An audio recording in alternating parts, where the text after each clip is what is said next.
Welcome, traveler. As night deepens and the world slows its pace, let this story wrap gently around you. No need to think, just breathe, relax, and let go. Before you drift off, take a moment to like and subscribe. And if you'd like, leave a comment with the current time and where you're listening from. We'd love to know where in the world you are. Now, close your eyes. Let's begin. Let's begin the story of your life as a knight. Your story begins far from castles and battlefields. It begins in the soft green belly of the countryside, where the hills rise gently and the sky holds its color longer than you remember. You are a child, not poor but not noble, just enough to eat, just enough to be left alone. You live near the edge of the woods in a cottage warmed by stone and smoke, and the sound of your mother's voice humming through the beams. Your father is a quapper, a barrel maker, and you help him sometimes, though your fingers aren't strong enough yet. He laughs when you drop the mallet. You'll be strong enough someday, just not today. You remember that line for the rest of your life. You carry it into places he never lives to see. You don't dream of glory, not yet, but you do dream of horses, of riding beyond the fields you've seen, of wearing something that shines. Sometimes while fetching water from the stream, you find smooth stones and pretend they are coins. You store them in a pouch and say they are for your war horse's feed. You tell stories to the chickens, practicing your heroic voice. You rescue sticks from puddles and call them lost swords. And one day, when you're 11, a real knight passes through your village. His armor is not gleaming, it's dull with dust, dented at the knees, the mark of someone who's seen the worst of things and kept going anyway. But he looks like a story. He speaks to no one but the priest, stays one night, leaves before sunrise, but you see him and he sees you just for a moment. That look becomes a fire under your ribs. That doesn't go out. You begin training in secret. You run farther each morning up the hill behind the orchard, where the grass thickens and the wind carries the crows. You build your own wooden sword, crude and splintered. You learn to lift water buckets with both arms, to swing them like weights. You listen to the old man who once served in a war and now drinks alone by the mill. He tells you where to aim, where to stand, where to place your feet so you don't fall. You ask your mother to stitch padding into your coat. You say it's for the cold. She doesn't believe you, but she does it anyway. One day when you're 14, you leave the cottage without telling anyone. You walk 23 miles to the castle. Your feet bleed, but you never stop. And when you arrive, you ask to become a page. The guard laughs, then stops laughing when he sees your eyes. They take you in, not because you're special, but because you didn't ask to be. You work harder than anyone. You clean armor, sweep ash, learn to speak only when spoken to, but you watch. You notice everything. How knights stand when they rest, how squires polish shields with circles, not lines. You notice that the best fighters never boast. You sleep in a room with 5 others. You miss your mother's bread, you miss the trees. But one morning you hold a sword for the first time. Not pretend, not wood, not play, real, cold, waiting. And something in you changes, not loudly, just a shift, like the wind turning. You are still a child, but now the path ahead is clearer, not easier, but yours. The sword is heavier than you expect. Your fingers ache after only a few minutes. You don't say anything. You just shift your grip, try again. Your mentor is a man named Sir Darren. He's not tall, not loud, but when he walks into the practice yard, even the birds go quiet. He doesn't praise, doesn't yell, just corrects with precision, with calm. When you swing too wide, he says, waste of motion. When you lunge without balance, he says, fall in battle once, you'll remember. And when you land your first clean strike after months of trying, he says only good. But that one word fills your chest like sunlight. Training becomes your world. Before dawn, after dusk, you practice forms until your legs tremble. You spar with squires older, stronger. You lose often, but you never stop. You begin to notice pain, not as something to avoid, but as a language, a message. You sleep on a cot so thin it might as well be the floor. You eat quickly, speak rarely, dream of nothing but steel and silence. Yet in the quiet moments you find something else growing, a calm, a certainty. You are not yet a knight, but you are no longer pretending. One day a visitor to the castle watches you train. She is older, sharp-eyed, wears a pendant of pale blue stone. She speaks to the steward, then points at you. "That one," she says, "send him." You don't know what it means. But the next day, you ride out with 3 others, older squires. A caravan guard mission. Not glamorous, not glorious, but real. You ride in the rain. You sleep in a barn. You chase off thieves who are more hungry than dangerous. You learn how to patch leather with cold hands, how to keep watch without drifting, how to look like you know what you're doing, even when you don't. No one thanks you. But at the end of the journey, the merchant nods and says, "You didn't run." And for some reason, that means more than you expected. You ride back to the castle changed. Not taller, not tougher, just more still. When you're 16, you see your first battlefield. Not as a knight, not even as a fighter. You're there to help, carry water, deliver orders, hold the reins of the war horses while the real soldiers mount. But you see what war looks like. You smell it. Steel and sweat and something deeper. Fear, maybe, or memory. You watch Sir Darren ride into the fray without shouting, without ceremony. You see him on horse, a man in red armor. You see him fall once, rise again. You carry a wounded soldier back to the cart. He's young, bleeding from the thigh. He asks, "Did I do something worth remembering?" You lie and say yes. He dies before nightfall. After the battle, you sit alone beneath a tree. You've washed your hands 4 times, but they still feel wet. You stare at your sword, still sheathed, untouched, and you wonder if you're meant for this. Not the fight, the aftermath, the weight of it. Sir Darren finds you. He doesn't speak, just sits beside you. After a long time, he says, "A sword is the last thing a knight should be known for." You nod. You don't understand yet, but you will.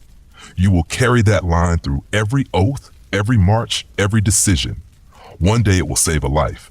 One day it will save yours. You are 17 when you are given your own horse. Not gifted a sign. She is not beautiful. Her coat is patchy in places, her left ear torn from an old fight, but her eyes are steady. Her name is Bren, and the first time you ride her, she tests you, pulls left, stops without asking. But you do not pull harder.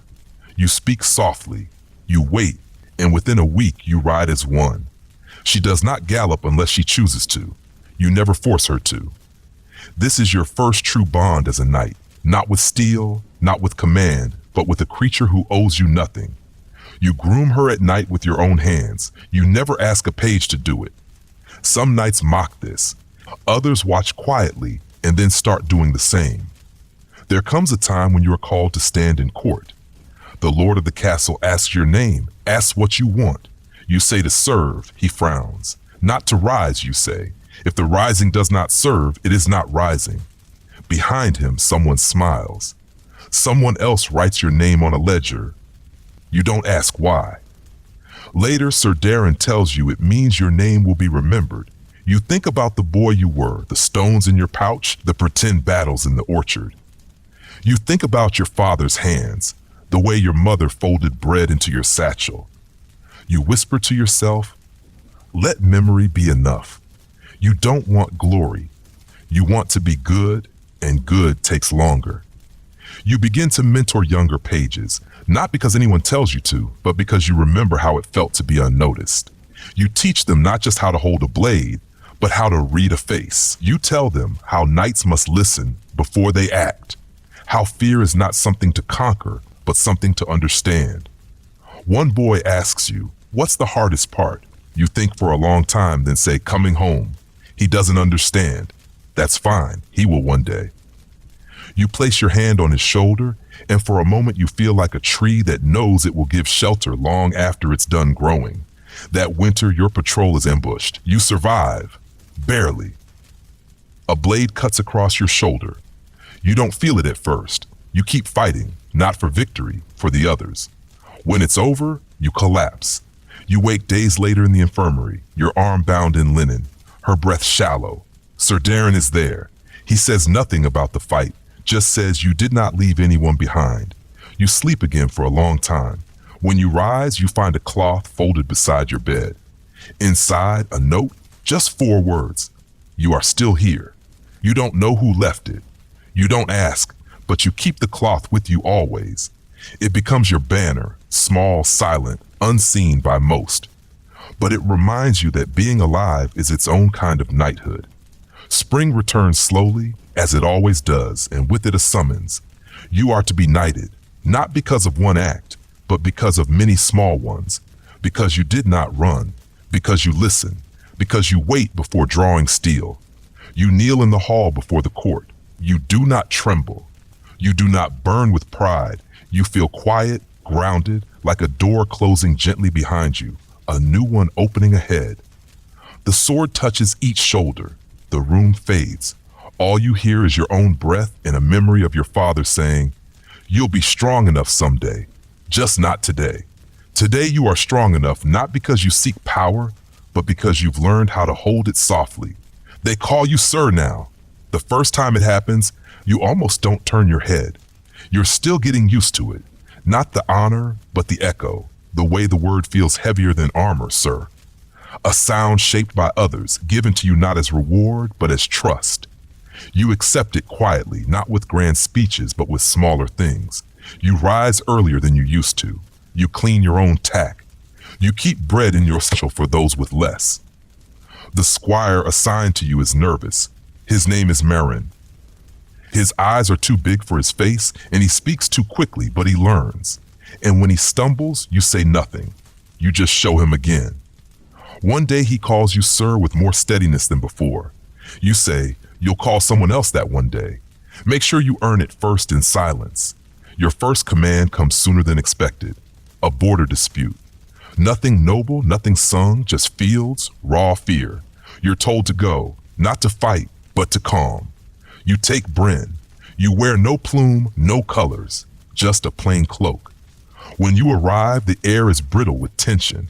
Farmers holding tools like weapons. Soldiers with swords they hope not to use. You dismount, speak slowly.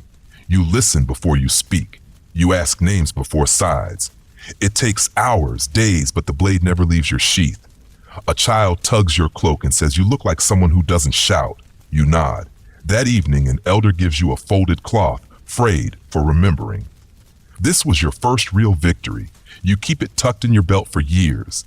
The years after are not filled with glory. They are filled with work.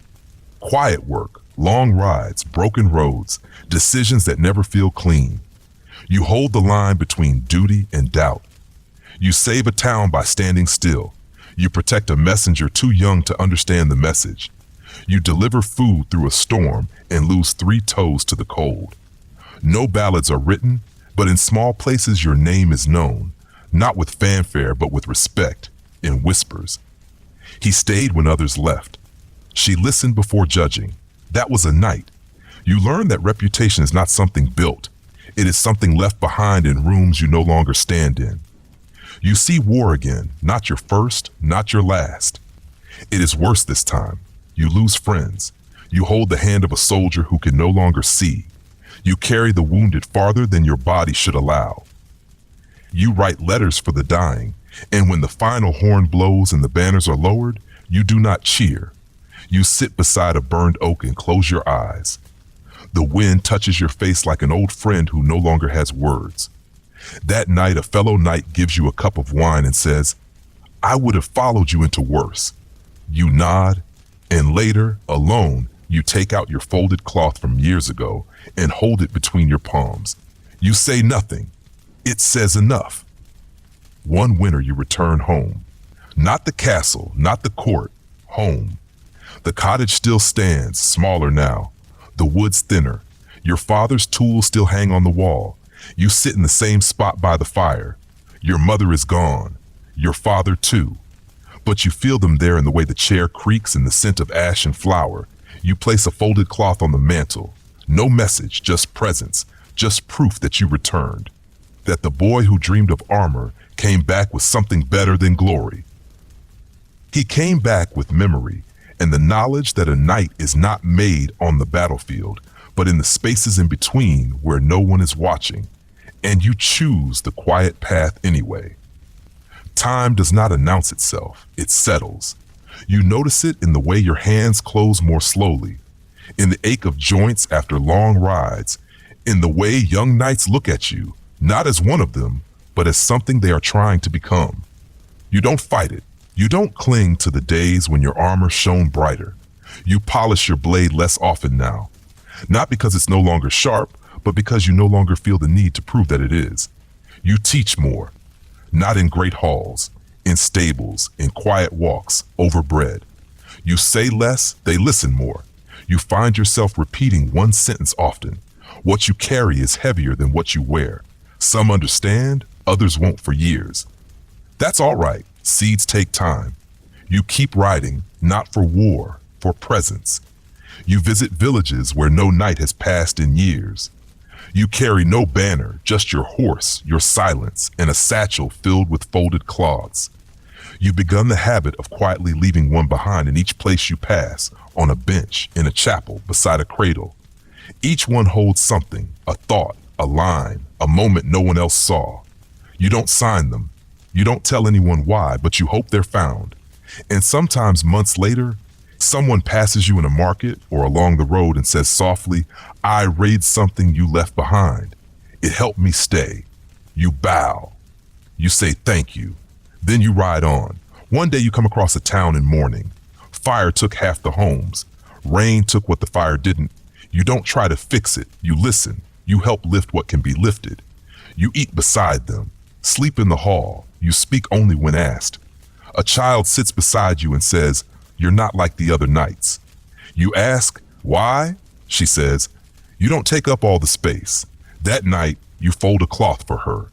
You stitch just 3 words. "You belong here." You leave it beside her bed before riding out. Years later, she becomes a knight, and her first act after being named is to leave a folded cloth on the ground where she once saw you sit. You grow older. You do not fear it. You begin to feel time not as a thief, but as a scribe. It has written its story into your shoulders, your knees, your spine, but your gaze is steady, your grip still sure, and your silence richer. You are invited often to court. You decline more than you accept. You are asked to lead. You recommend others. You do not seek position. You seek peace. And when you find it, you protect it. Not with steel, but with your choice to remain steady when others sway. You become a story, not a legend, something quieter. The kind of tale people pass over bread. There was a knight once who stayed behind after the battle to bury even the enemy dead. You never hear them speak it, but you feel it in how strangers look at you with recognition they can't explain. One night, in the quiet between seasons, you sit alone beside a small stream. Your horse grazes nearby. You unfold a cloth you've carried since you were a squire. It is frayed. The words have faded, but you remember what it said. You are still here. You breathe it in. You fold it again. And then you take a fresh piece. You hold it in your palm, smooth it out, then stitch a single word into the edge. Stay. You do not know who it is for, only that someone someday will need it. You place it beneath a stone, then rise. The night is cool, the wind is soft, and as you mount your horse, you do not look back. Not because you don't care, but because you have finally learned what matters does not need to be watched to endure. It only needs to be left with care. The world shifts slowly when you've been watching it long enough. Castles change banners, rivers change course, roads grow where forests once stood. And you, still breathing, still riding, begin to see the long story. Not just the moment. You pass a village you once helped defend. No one remembers your name, but someone has built a bench where you once stood in the rain. There are flowers growing beside it. A child is sleeping on it, safe. You leave a folded cloth beneath the bench. No note, just the fold. You walk away without needing to be thanked. Some would call that humility. You call it returning something that was never yours to begin with. You begin writing, not for fame, not for record, just to remember. You write lines you've whispered to trees, names of the ones who didn't return, thoughts you couldn't say aloud in war. You do not bind these pages. You fold them, Each one becomes a cloth, and each cloth a kind of offering.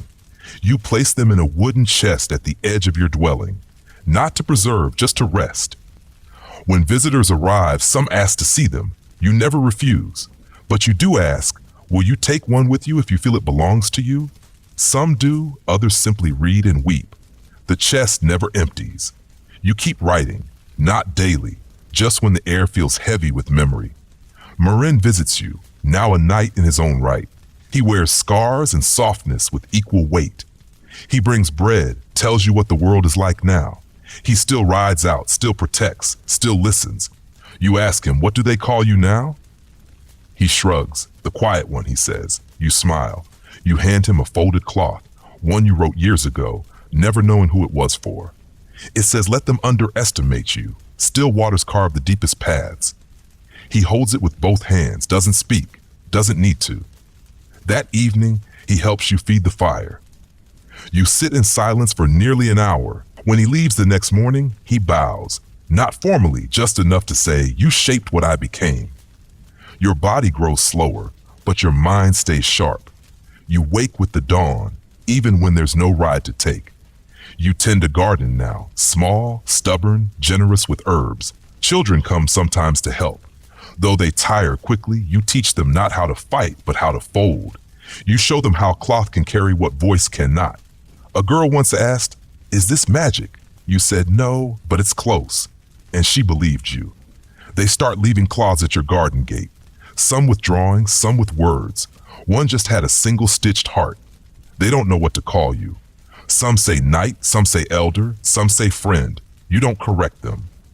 Each name is true in its own time. One morning, long after frost has left the fields, you wake with the kind of ache that speaks clearly, not pain, but release. You dress slowly, feed the horse, now old but still proud. You sit at your writing table and fold one last cloth. It says only, this was enough. You place it in the chest. Then you step outside. The wind is warm, the sky is open. And for once you do not feel the weight of your armor because you are not wearing any. You sit beneath the old tree you planted when you first returned from war. You close your eyes and you breathe, not out of duty, not from exhaustion, just because it is a good day to be still. And in that stillness you do not end. You fold gently into memory, into legacy, into the quiet that carries. The garden remains. The tree stands. The chest of folded cloth stays dry even in the rain. No one announces your passing. There is no parade, no decree, no statue cast in your image. And yet people arrive slowly, wordlessly, one by one. A child who once played in your garden leaves a bundle of thyme at the gate. A former squire lays a stone beside the tree with your name scratched in soft lines. A rider from the far north ties a folded cloth to the branch of the tree and says nothing before riding off. Someone places a spoon on your windowsill. Someone else leaves a cup of warm broth. It is as though the world in its own quiet language is saying, we remember you, not for your victories, but for your stillness. The chest is eventually opened, not by force, not by accident, but by care. A young woman, a student of stories, finds it while walking the old border trail. She recognizes the folds. She has heard of them. Cloths that carry memory, wrapped in silence, handed without fanfare. Then another. She cries at the 5th, smiles at the 12th. She takes 3 with her, leaves 2 she has made, and then she carries the rest, not away, but onward to others, to places that don't yet know the power of quiet witness. She does not claim them. She doesn't have to. Her presence carries their origin, and that's enough. Years pass. The tree grows thick with time. Its roots shift the path slightly. Travelers who sit in its shade feel rested without knowing why. The garden blooms longer each year, even when frost comes early. No one owns the land, but everyone tends to it. Someone refills the well. Someone clears the leaves. Cloths still appear beneath the bench. Folded notes are tied with twine and tucked into the bark. It is not a shrine. It is a place that listens. The kind of place people find when they aren't sure what they're looking for and leave with something they didn't know they were missing. Peace, pause, permission to be quiet. In the listener's archive, hundreds of miles away, a single package arrives. It is wrapped in coarse linen. Inside are 6 cloths, a sprig of dried mint, and a page with no salutation, just a line. This night taught us how to stay. The archivist reads it slowly, folds the page into a soft triangle, and adds it to a growing collection marked Those Who Remained. A new volume is started. Your name is written not in bold, but in a hand that looks like it was written while remembering how someone once made you feel safe. The cloths are placed between volumes of other quiet warriors, other listeners, other steady hands. You are not alone there. You never were. And in places where your feet never stepped, nations that speak other tongues, lands where the wind smells of spices you never tasted, there are now folds, cloths wrapped around grief or hope or quiet joy. A girl carries one in the hem of her cloak. A soldier folds one into his armor. A teacher leaves one on every student's desk before the final lesson of the year. And not one of them knows your whole name, but they know how to wait, how to breathe before answering, how to hold space without rushing to fill it. They've inherited you, not in blood, but in practice. In the stillness you carried like a banner no one saw, but everyone felt. You are not gone. You have simply become the silence that helps others remember who they are. He is young, barely grown, his armor still too loose around the shoulders. His name is Colin. He walks like someone learning to carry something sacred. The world around him moves fast, too fast. Lords argue, roads crack, small villages go unguarded. He is not the strongest, not the loudest, but there's a steadiness in the way he listens, in the way he watches the hands of those who are tired. He comes upon your tree by accident. The road veered when the river rose, and now he finds himself beneath your branches, breathless, lost, unsure. He sits on the bench, places his helm beside him, notices a folded cloth tucked near the roots. He unfolds it slowly. 5 words, "You are not too late." He stays for hours, says nothing, just breathes, reads the other clause, gathers fallen leaves, rebuilds the stone ring around the tree. It's not reverence, it's response. When he finally rises, he places one cloth of his own. It has no words, only a shape stitched in dark thread, the silhouette of a horse with its head bowed low. He leaves quietly, but he does not forget. Weeks later, in a town cracked from conflict, he kneels beside a crying boy, says nothing, just sits until the crying fades. Then he offers him a folded cloth, blank, warm, and walks away. The boy opens it days later and tells his mother, "I think it held stillness." She doesn't understand, but she tucks it into her sleeve. Callan begins to fold often. He leaves cloths on thresholds, inside ruined barns, beside broken walls. He becomes known not for his sword, but for what he does after the fight. A woman with frostbite wakes to find one tucked into her glove. A horse limping through cold fields finds one tied gently to the gate, its fabric infused with balm. No one catches him leaving them. No one needs to. The claws become a rumor, then a rhythm, and when someone finally asks, "Why do you do it?" he says, "Because someone did it before me." That's all. No name, no story, just a continuation. A long inhale after a held breath. In a quiet town near the sea, a healer receives one. It's folded into the crook of her door. She carries it for weeks before realizing it helps her breathe easier at night. She doesn't know why. So she starts folding too, for her patients, for strangers, for herself. Her sister begins to write inside hers. Small blessings, you're still good. The pain doesn't mean you failed. Let go slowly. That counts too. The folds travel beyond the healer's town. People who never met Callan begin to say his name anyway. The cloth knight, the one who leaves gentleness where others leave dust. The knight who stays after the battle. He hears the whispers. He never answers them. He's too busy folding the next one. At the archive, a new package arrives. Inside, cloths, more than a dozen different hands, different threads, different silences, one envelope. No sender, just a phrase. It's spreading again like it used to. Philly, older now, opens the cloths one by one, smiles, cries just a little. Ash places them in the newest volume. Rhoda traces the horse silhouette onto a ledger page. Finn plays one soft note on the reed flute and says, "This feels like the beginning again." Philly nods, says no, not the beginning, the remembering. And somewhere, riding through dusk with folded cloths pressed against his ribs, Callan feels the air grow warmer, not from sun, from legacy, from a path made soft by someone who walked it without ever needing to be seen.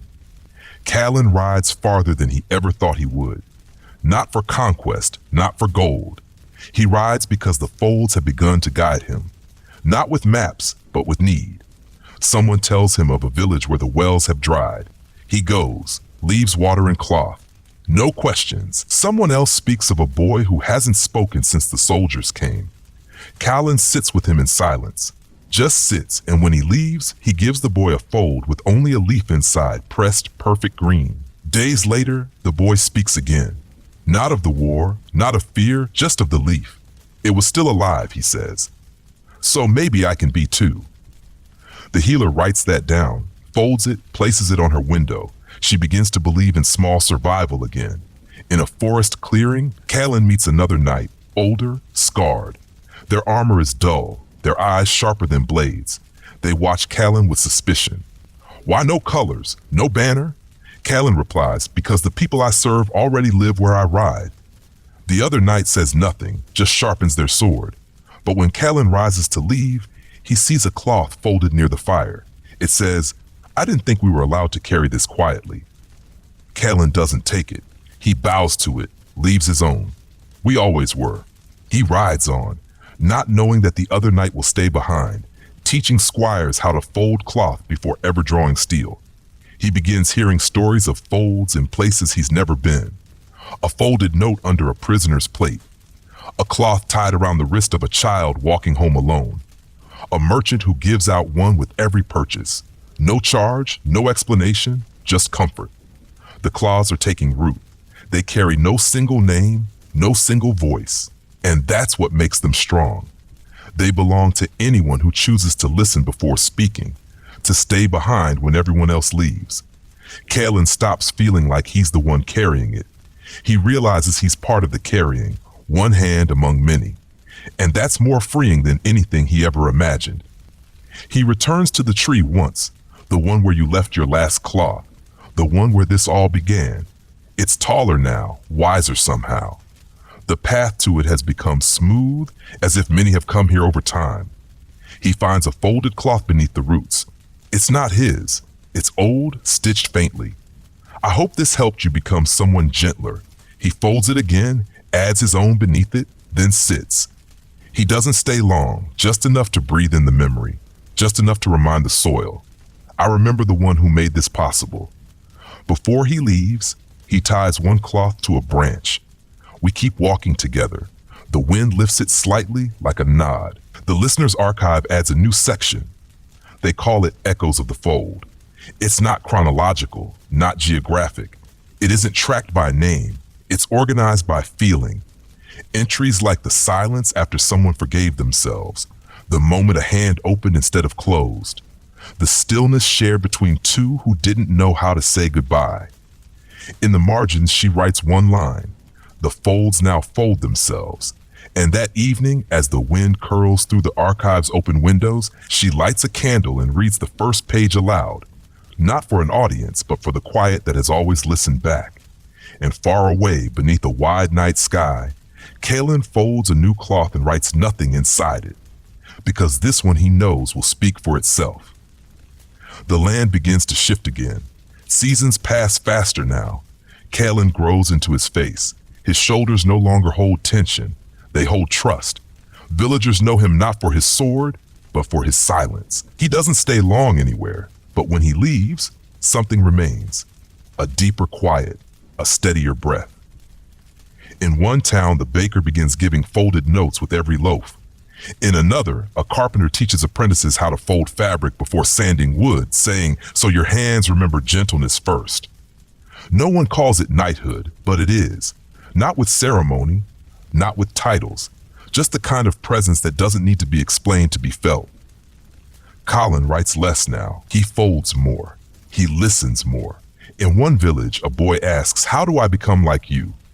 Callan kneels, places a cloth in the boy's palm and says, start by listening to someone who's never been asked how they're really doing.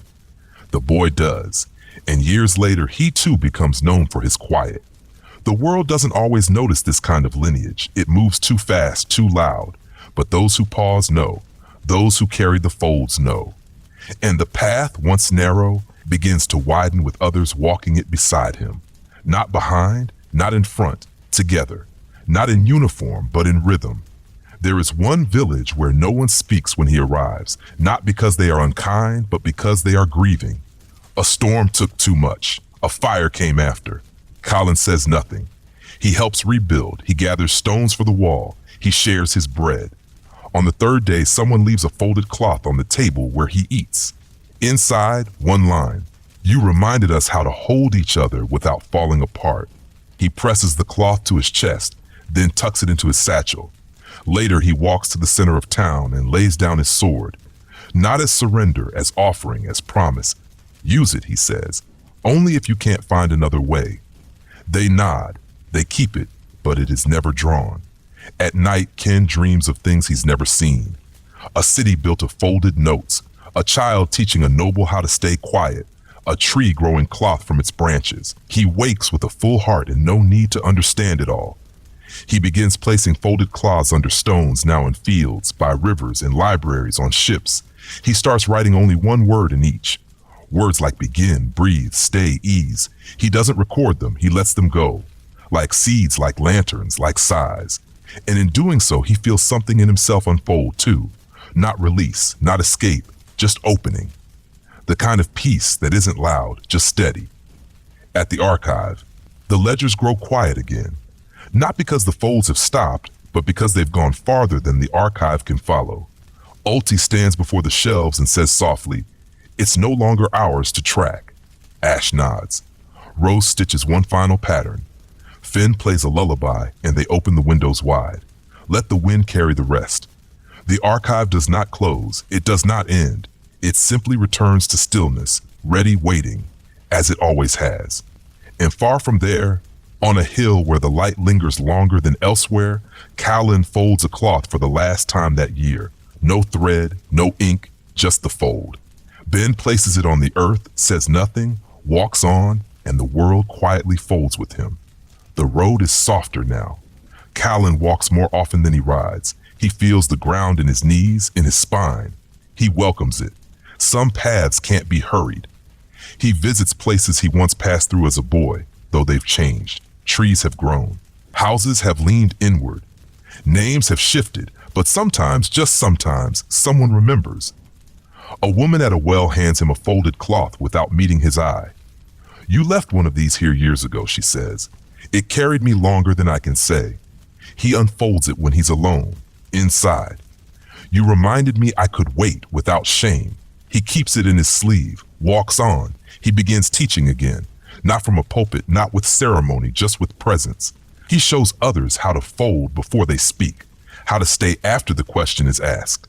In one village, he sits with an old knight who's forgotten how to hold a sword. Callan says, "You don't need to. You held long enough." The man cries, then laughs, then sleeps more peacefully than he has in years. In another, he kneels beside a child, digging in the mud, and helps shape the hole. "For what?" the child asks.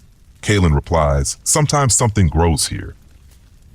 The child nods as if that makes perfect sense, leaves a folded leaf in the dirt. Callan folds a cloth beside it. 2 offerings, 1 message. You don't need to understand it all. There's a town that builds a wall of folded cloths, not to divide, to remind. Each visitor leaves one. Some with words, others blank, some stained with tears, some kissed in the corner. They call it the listening wall. Callan visits but leaves nothing. He just runs his fingers across the edges, feels the weight of what's been held. He sits beneath it for an afternoon, not praying, not meditating, just letting the silence speak back. Before leaving, someone hands him a cloth from the wall. "We think this one waited for you." He opens it. Inside, only this: "You are still part of the reason we trust each other." He places it over his heart, walks away with quieter feet. The horse is gone now. Old age took her gently. Callan buried her himself, folded a cloth for her, tied it to a low branch above the resting place. "You carried me farther than I earned." He hasn't ridden since. Doesn't need to. His presence travels farther than hooves ever could. He moves through the world like a page turned slowly, deliberate, full of margin. He doesn't fill space. He offers it and people take it. Sit beside him. Say things they haven't said to anyone. Leave lighter. Not because he solves anything, but because he doesn't try to fix what was never broken, just bruised, just waiting to be heard. At night, he dreams of water. Always water. Sometimes still, sometimes moving, sometimes rain falling on a folded cloth that doesn't open.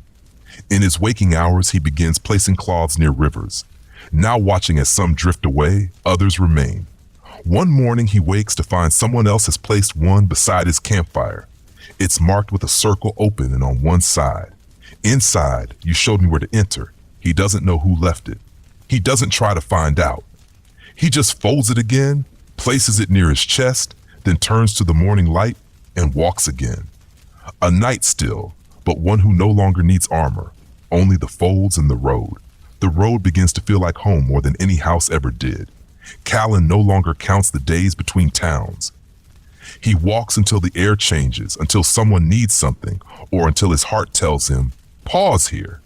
He stops in places others pass through. Crossroads, broken fences, forgotten chapels. He speaks little, sleeps light, and leaves each place better in a way few notice.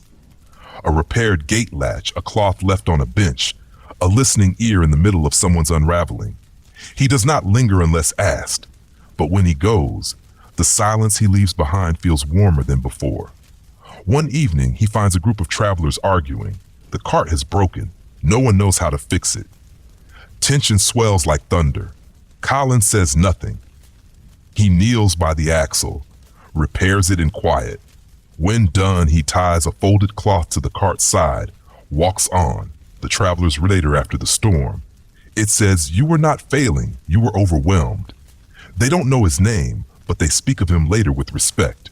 There was a man once who helped us without needing thanks. The story is passed on, changed, shortened, but the feeling remains. That's the part that matters. In a distant village, he meets a woman who has been carrying a cloth for 20 years. She doesn't remember where she found it, just that it held her together when she nearly left everything. She shows it to him, frayed at the corners, stitched with a single line.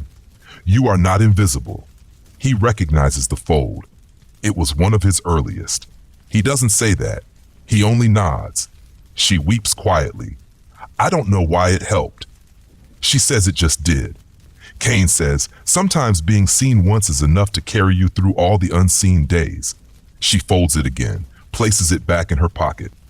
It still helps, she whispers. He meets a scribe on the road. Young, restless, eyes full of ink and longing. The scribe asks if he is the knight from the stories. Callan smiles, shakes his head. I'm just a man who learned how to stay. The scribe asks if he can write about him. Callan hesitates, then says, only if you leave some parts blank. The scribe is confused. Why? Callan replies, because silence is part of the story too. They travel together for 3 days, then part ways without promise. Months later, the scribe writes a book of small stories. One chapter is titled The One Who Folded the World into Quiet. It has no character name, no ending, just a line at the bottom. He helped me hear myself. And one day, after a long ride through rain and memory, Callan returns to the sea. Not because he planned to, but because the road led him there. The waves speak in the voice of things too old to be unkind. He walks the shoreline, leaves a folded cloth in the sand. No message, just the shape. Later, a child finds it, picks it up, doesn't open it, just holds it against her chest. Her father asks why. She says it feels like it's listening.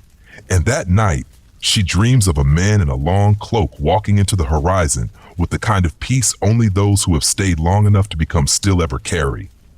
The sea becomes a companion, not one you speak to, but one you walk beside.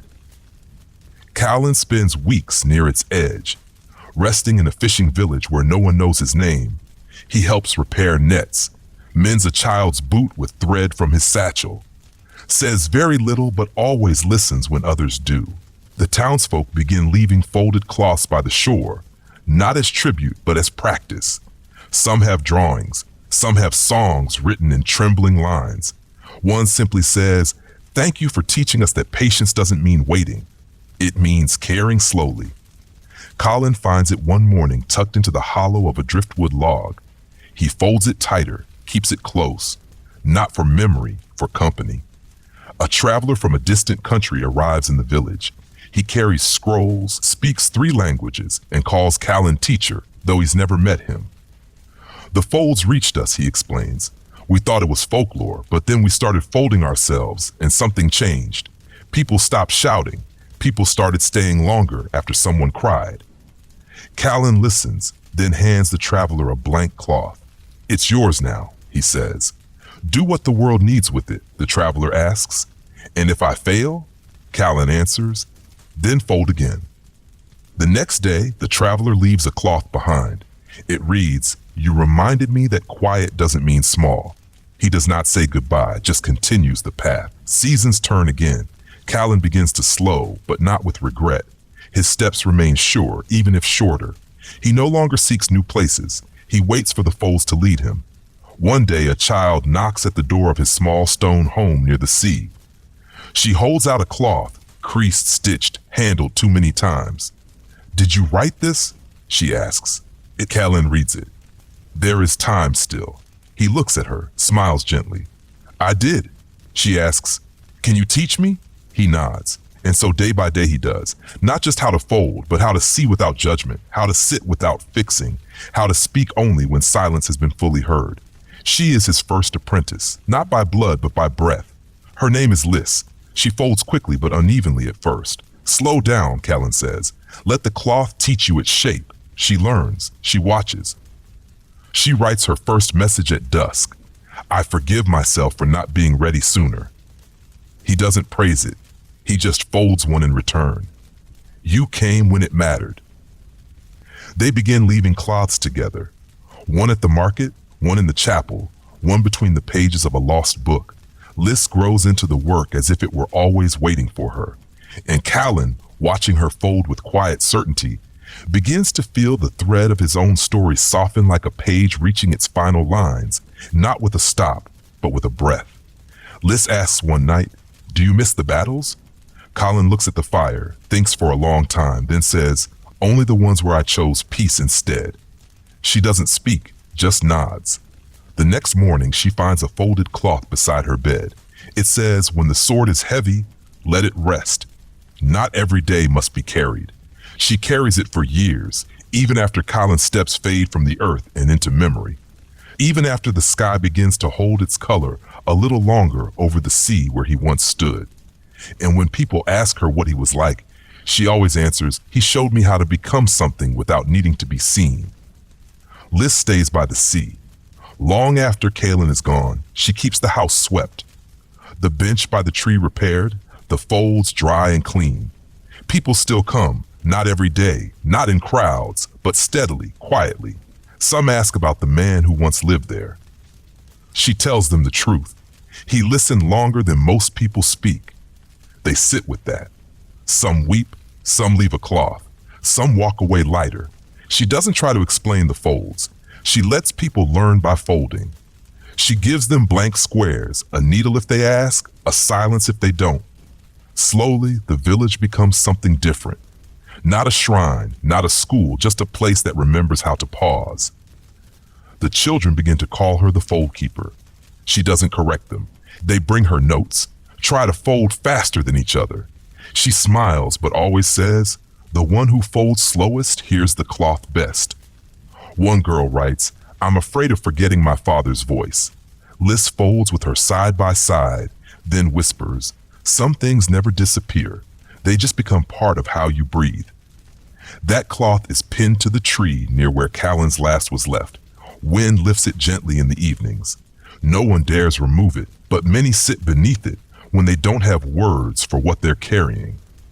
Liz begins to write again. She fills ledgers, not with history, but with fragments. Questions asked in stillness. Words whispered over bread. Messages left under stone. What if I'm not ready to forgive yet? He waited beside me when I couldn't speak. I folded this instead of running. Each one signed with a shape, never a name. She sends some to the archive, others she leaves on passing carts. Her folds cross borders. They appear in cities that forgot how to whisper, in schools that teach again what gentleness feels like. And all along she carries a cloth from her very first night as an apprentice. It reminds her not every day must be carried. Far away, the archive grows quiet again, not because it is forgotten, but because it has done what it was meant to do. It listens now more than it records. Liz is older. She walks with a cane now, slower, softer. But when she opens the windows in the morning, the wind that enters always smells like linen and earth. She receives a cloth from the coast, stitched in blue, marked with waves. Inside, only a single word still. She smiles, not because it's familiar, but because it doesn't need to be.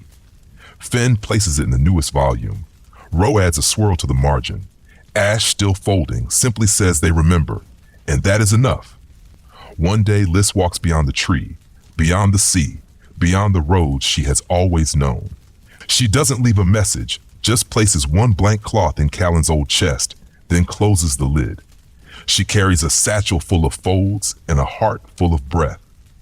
No one knows where she goes, only that someone saw a quiet figure near a river, teaching a traveler how to hold stillness without flinching.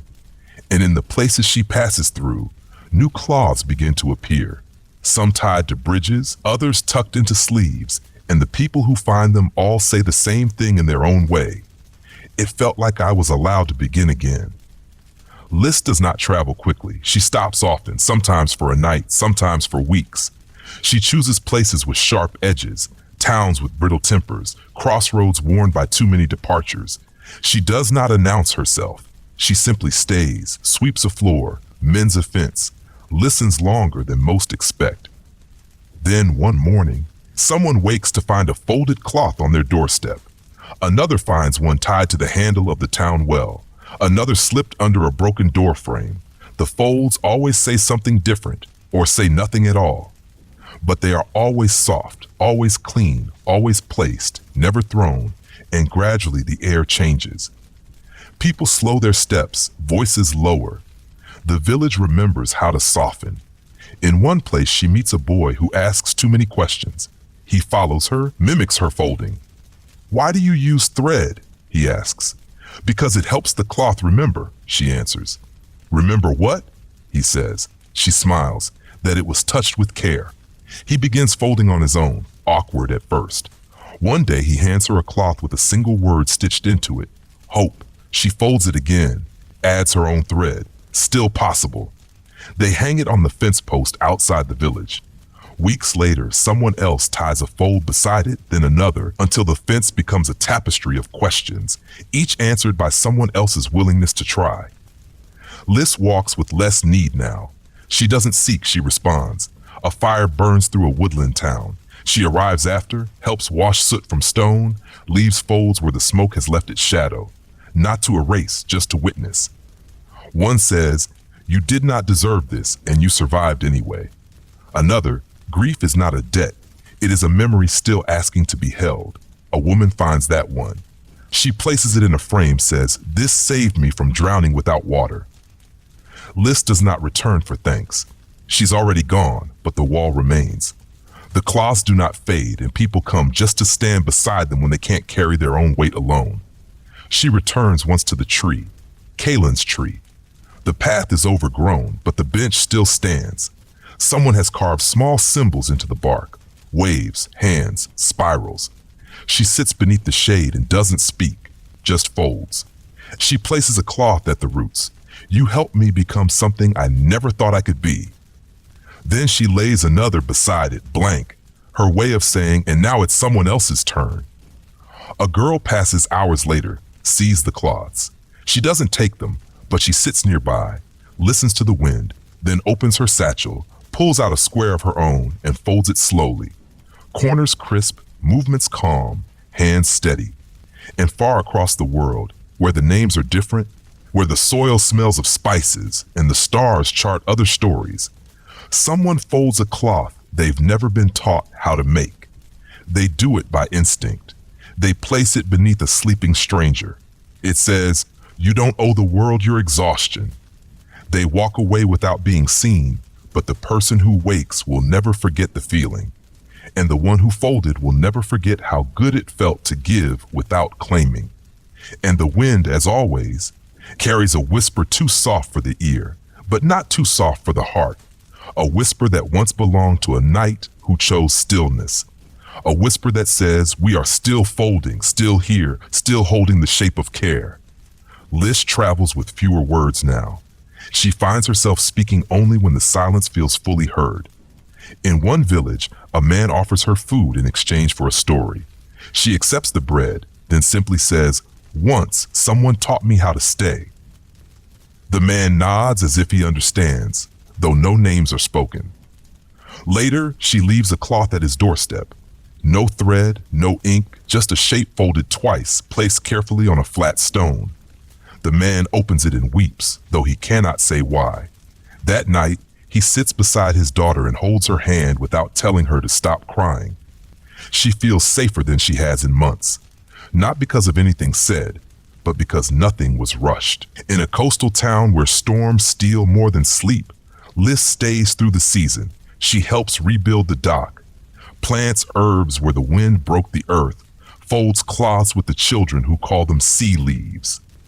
One boy gives her a fold with a line that reads, my brother left and never came back, but I still talk to him at night. She doesn't answer, just folds it again and holds it to her chest for a moment. The next day, the boy finds her cloth beside his pillow. It says, some voices live longer in silence than in sound. He doesn't cry. He just carries it with him, tucked into his sleeve, like a breath he might need later. Word spreads not like fire, but like warmth slowly through hands, through breath. Cloths begin appearing in places Liz has never been. A monk folds prayers into scraps of dyed wool. A teacher leaves stitched blessings inside exam books. A baker hides tiny folded squares in loaves on market day, each one with a kindness inside. None of them know the others, but they all feel connected, not by rule, not by creed, but by rhythm. A shared sense that someone somewhere once chose to stay, and now it's their turn. And in every town where a cloth is placed, something changes. People speak softer, wait longer, see each other. Liz grows older. Her hands are still steady, but her legs tire more easily. She walks with a staff now, oak wrapped in linen at the grip. A folded cloth is tied just beneath the handle, one from her early days with Kaylin. It reads, you don't have to hold everything alone. She touches it sometimes when the road feels too long, and when strangers ask what it is, she smiles. A promise I keep making. In one village, someone offers her a home. She thanks them, stays for a time, then leaves before the offer turns into expectation. She always moves on gently. Her presence never feels like absence once it's gone, only like something that taught people how to breathe deeper. One night she dreams of Kaylin, not as he was, but as she remembers him. Not in armor, just seated at the edge of the sea, folding a cloth she cannot read. He looks up at her, nods once, says nothing, but in the dream she knows what it means. When she wakes, she finds a blank cloth at her side. She folds it without writing, places it in a hollow tree and whispers, let this become someone else's first. She keeps walking, slower now but steady, always steady. The fold, after all, is not just in the cloth. It's in the way she moves, the way she pauses, the way she listens. And wherever she goes, the world becomes just a little more ready to hold something gently. Liz reaches a crossroads she doesn't recognize, not from maps, not from memory. The path to the left winds through fields golden with grain, the right into hills wrapped in mist. She doesn't decide quickly. She sits beneath a tree for the afternoon, folds a cloth, and waits for silence to answer. That night, she dreams again. Not of Kaylin this time, but of the first cloth she ever folded. She can still remember the stitch, still feel how clumsy her fingers were. And in the dream, she unfolds it. Inside, begin again. She wakes smiling, takes the path into the mist, not because it's clearer, but because it feels like the quieter invitation. The hills are steep, fewer people live here. The villages are smaller. The silence is longer. She stays in a town with no name on the sign. The people are kind but cautious. their lives worn thin by loss, a fire years ago, a sickness after. They've learned to live with tight voices, with quiet eyes. Liz doesn't push them. She just tends to the garden outside the inn, sweeps the chapel floor, folds a cloth each evening and leaves it on the steps. At first, no one touches them. Then one disappears, then another. One morning, she finds a folded cloth waiting for her in return. No words, just the fold. She holds it longer than she expected. The children begin folding first. They use scraps of linen, old letters, bark peeled soft by rain. They ask questions without asking. They bring her pieces to read, not aloud, just with her hands. One says, "I think I missed someone I never met." Another, "My mother says we can't afford to cry anymore." She folds one for them in return. We do not need to understand something to be allowed to feel it. The children leave it pinned to the door of the schoolhouse. By the week's end, it has been copied 6 times. No one says who did it. No one needs to. A teacher in the village begins writing again. Just small lines, stories from before the fire, notes to students who struggle, words she used to be afraid would come out wrong. She gives one to Liz before she leaves, folded into a shape Liz has never seen. "It's from my grandmother's people," the teacher says. She used to say folding is a way of holding without gripping. Liz unfolds it later. Inside, "You help me make room again." She doesn't keep it. She ties it to a tree just beyond the village path. She knows someone else will find it, and when they do, it will say what it needs to. She doesn't have to know who. The fold will carry the message. As she walks, she begins to hum more often. Not songs, just breath given shape. She leaves fewer cloths now, but each one holds more space. One is left on a mountaintop, caught beneath a smooth stone. It reads, "You can rest here, even if it's not the end." Another is folded into the hollow of a traveling merchant's bag. It says, "You are not too much." That one makes it across 4 regions before someone finally opens it during a storm and weeps into it. They carry it with them until it falls apart, threadbare from use. Still they keep it, because even broken it reminds them someone once folded this with care. That was enough. Liz comes to a village where no one smiles, not out of cruelty, but out of exhaustion. The harvest was thin, the well runs dry every 3rd month. People speak in short phrases, eyes low. She doesn't try to cheer them. She simply stays, helps mend a broken fence, folds a cloth, and places it at the hearth of the inn where she's given a bed. No words, just a blue thread spiraled gently into the corner. It's still there in the morning. The day after, it's gone. No one says a thing. But when she returns from the field that evening, she finds a folded cloth left for her in return. Simple and wrinkled, made from an old curtain. Inside, one line. "You reminded me that I could still give something." She begins to leave behind fewer explanations, fewer written words. Instead, she lets the cloth carry its own kind of knowing. In one mountain village, she folds a cloth for a midwife who never speaks, only works. She tucks it under the woman's chair. The next morning, the woman nods to her for the first time, then places a folded cloth in return. Inside, I never knew silence could mean someone saw me. That cloth is never read aloud. But days later, the midwife begins teaching young girls how to fold during long births, saying it steadies the breath. It spreads from there quietly. The cloths begin showing up in homes before storms, under pillows before hard decisions, in aprons and pockets, in between pages of worn books. Liz receives a letter by hand one morning, delivered by a traveler who doesn't know the sender. The paper is creased inside. "Only, I left a cloth in the city tied to the gate. Days later, it was gone. But I think it helped someone. I think they needed it. I never told anyone it was mine. It's the best thing I've done in years." Liz folds the letter gently. No reply needed, but she places it beneath a stone beside her bed. And the next time she folds, her hands move slower, more deliberately. She doesn't stitch anything. She just breathes into the cloth before placing it near a well that hasn't given water in 3 days. That night, rain comes. No one credits her, but a child ties a dry cloth to the well post. The next morning he writes, "Thank you for not giving up when it was dry." She returns once more to the place where she first met Callan's memory. The sea, the tree, the old stone bench. The branches are thicker now. New carvings have appeared, some careful, some rushed, all sincere. Someone has built a small shelter nearby. Not large, just enough for resting travelers. Inside it, Liz finds a chest. Not Callan's, but similar. Someone has been folding here too. Dozens of cloths, all blank. One, though, has a phrase stitched in unfamiliar thread. The one who came before left something I didn't know I needed. I don't know who they were, but I hope I make them proud. Liz sits with it a long time, then adds a cloth of her own, her last one. Here you have. She doesn't stay the night, just watches the horizon until the stars arrive, quiet and wide, then walks inland toward no particular place. Her steps slower, her heart full. In one hand, she carries a blank cloth, not yet folded. In the other, a memory she will never write down because it's not meant to be shared, just held. And behind her, in the soft dark air, a wind stirs through the trees, lifting the edge of a single cloth tied gently to a low branch. It doesn't open. It doesn't need to. The message is already in the air. We are still folding, still here, still listening.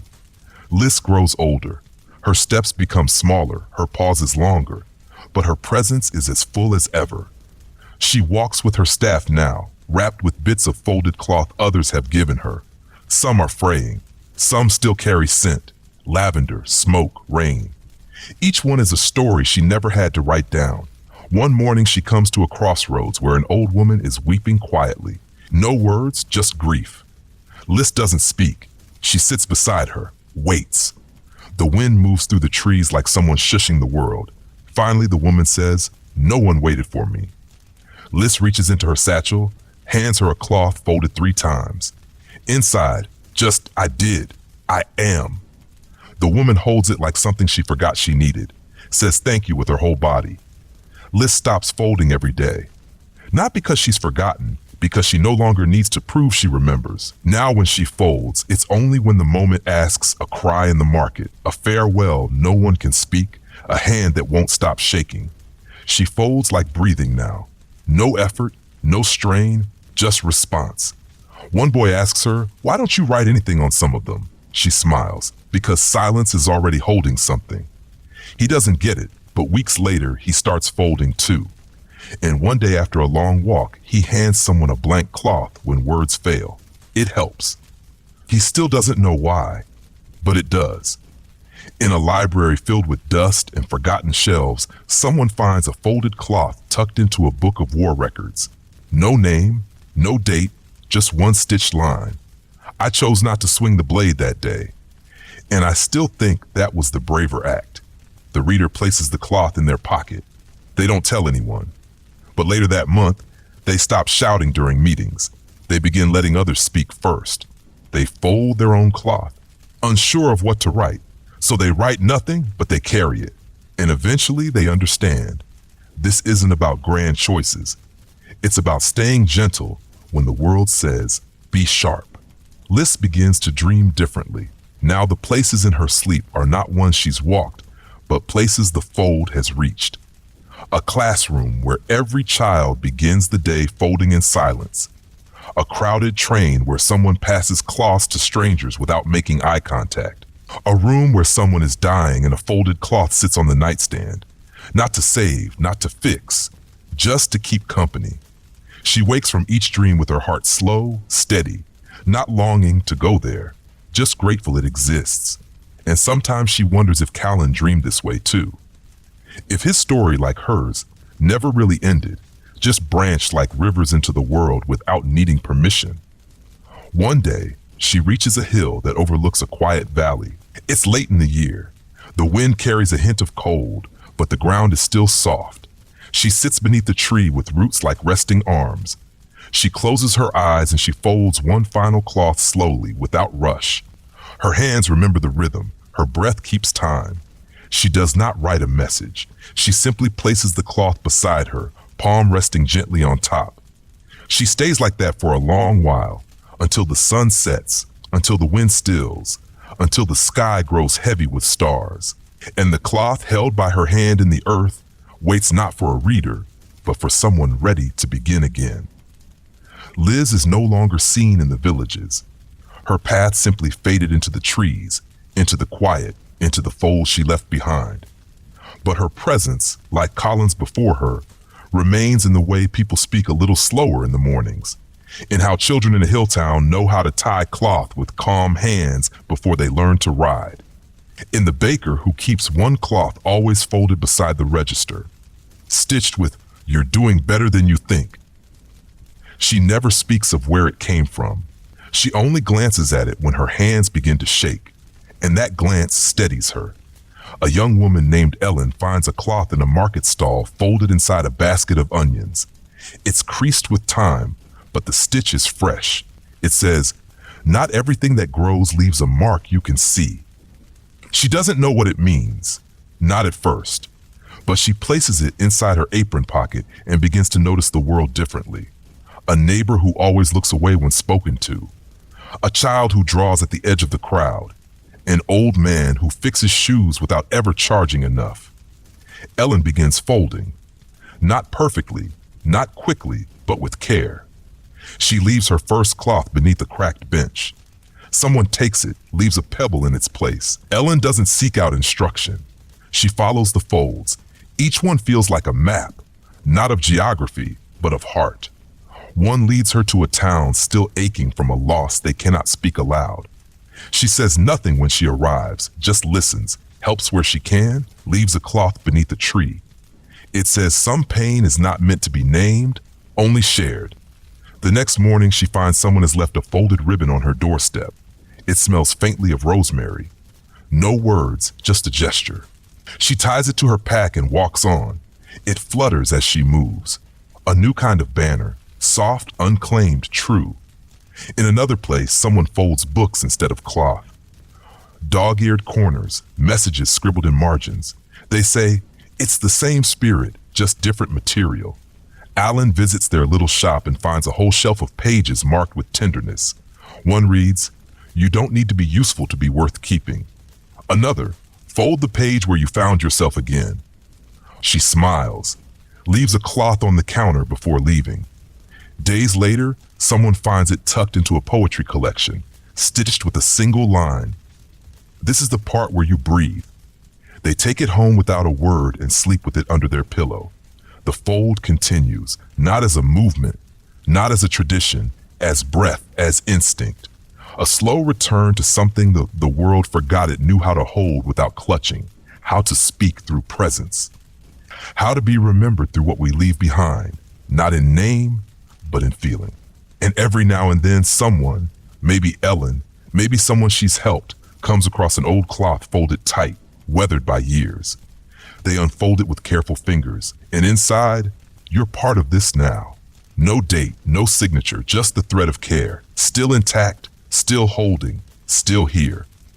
Alan begins to notice that she is no longer the only one folding in the villages she visits.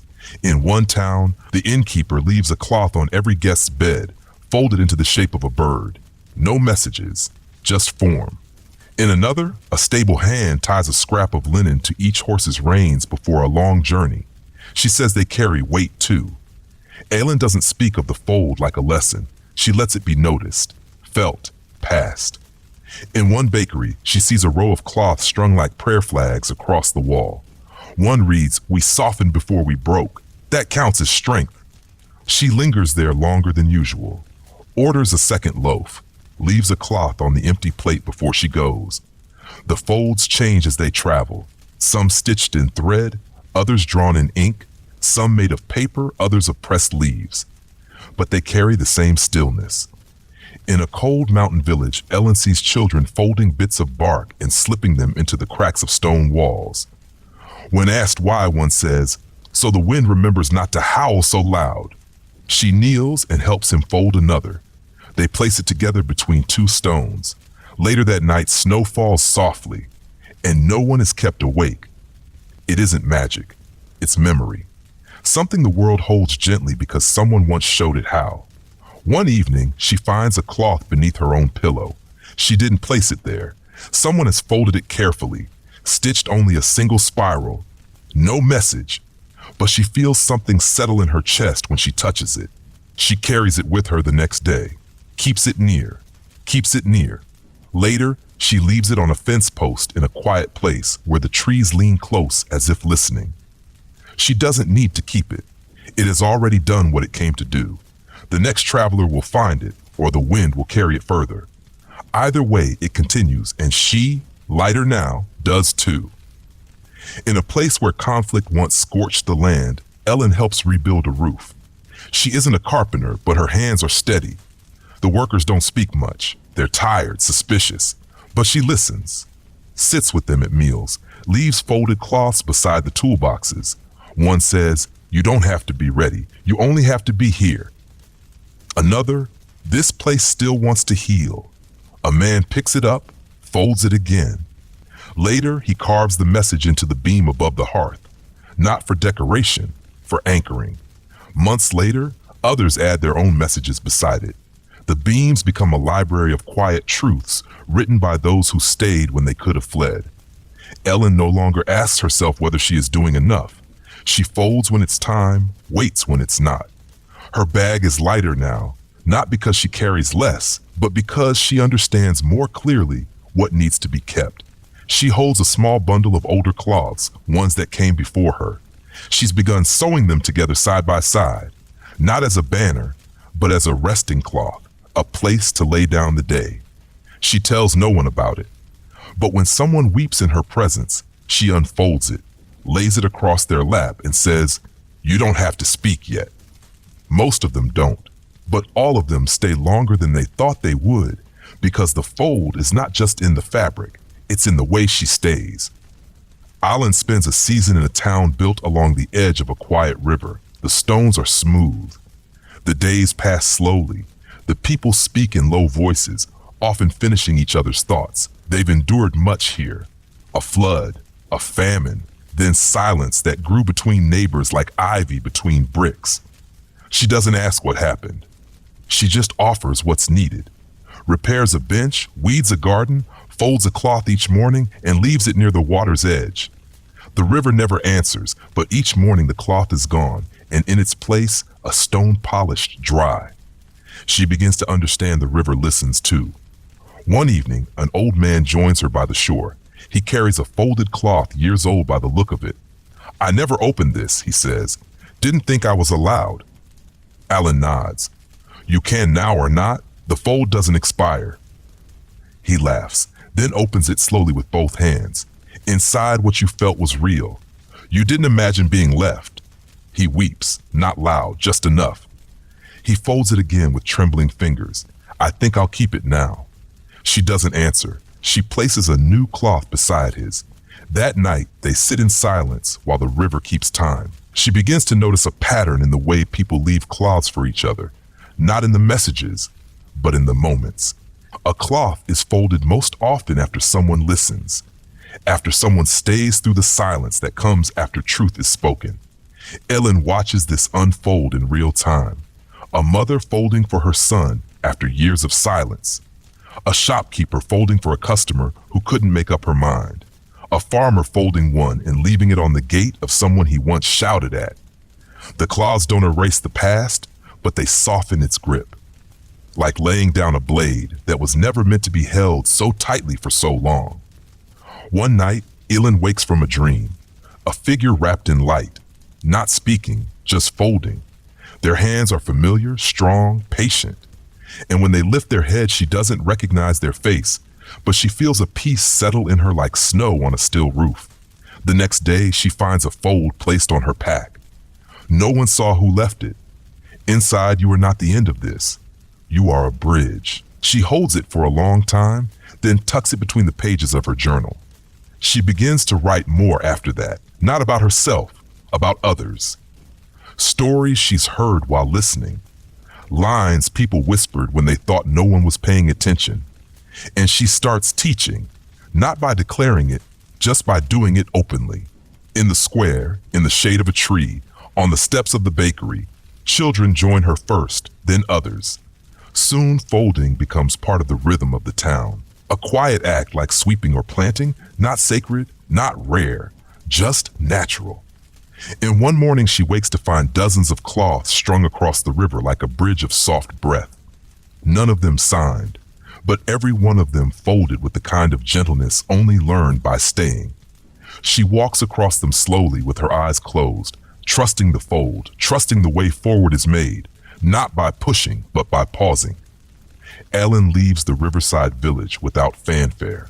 Just before dawn, before the baker stirs, before the children run through the square, she ties one cloth to a branch near the path.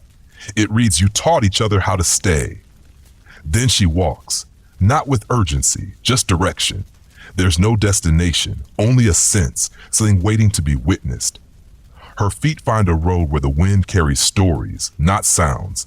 She listens, not with her ears, with her breath. Each step feels like a question asked slowly. Who still needs space to unfold?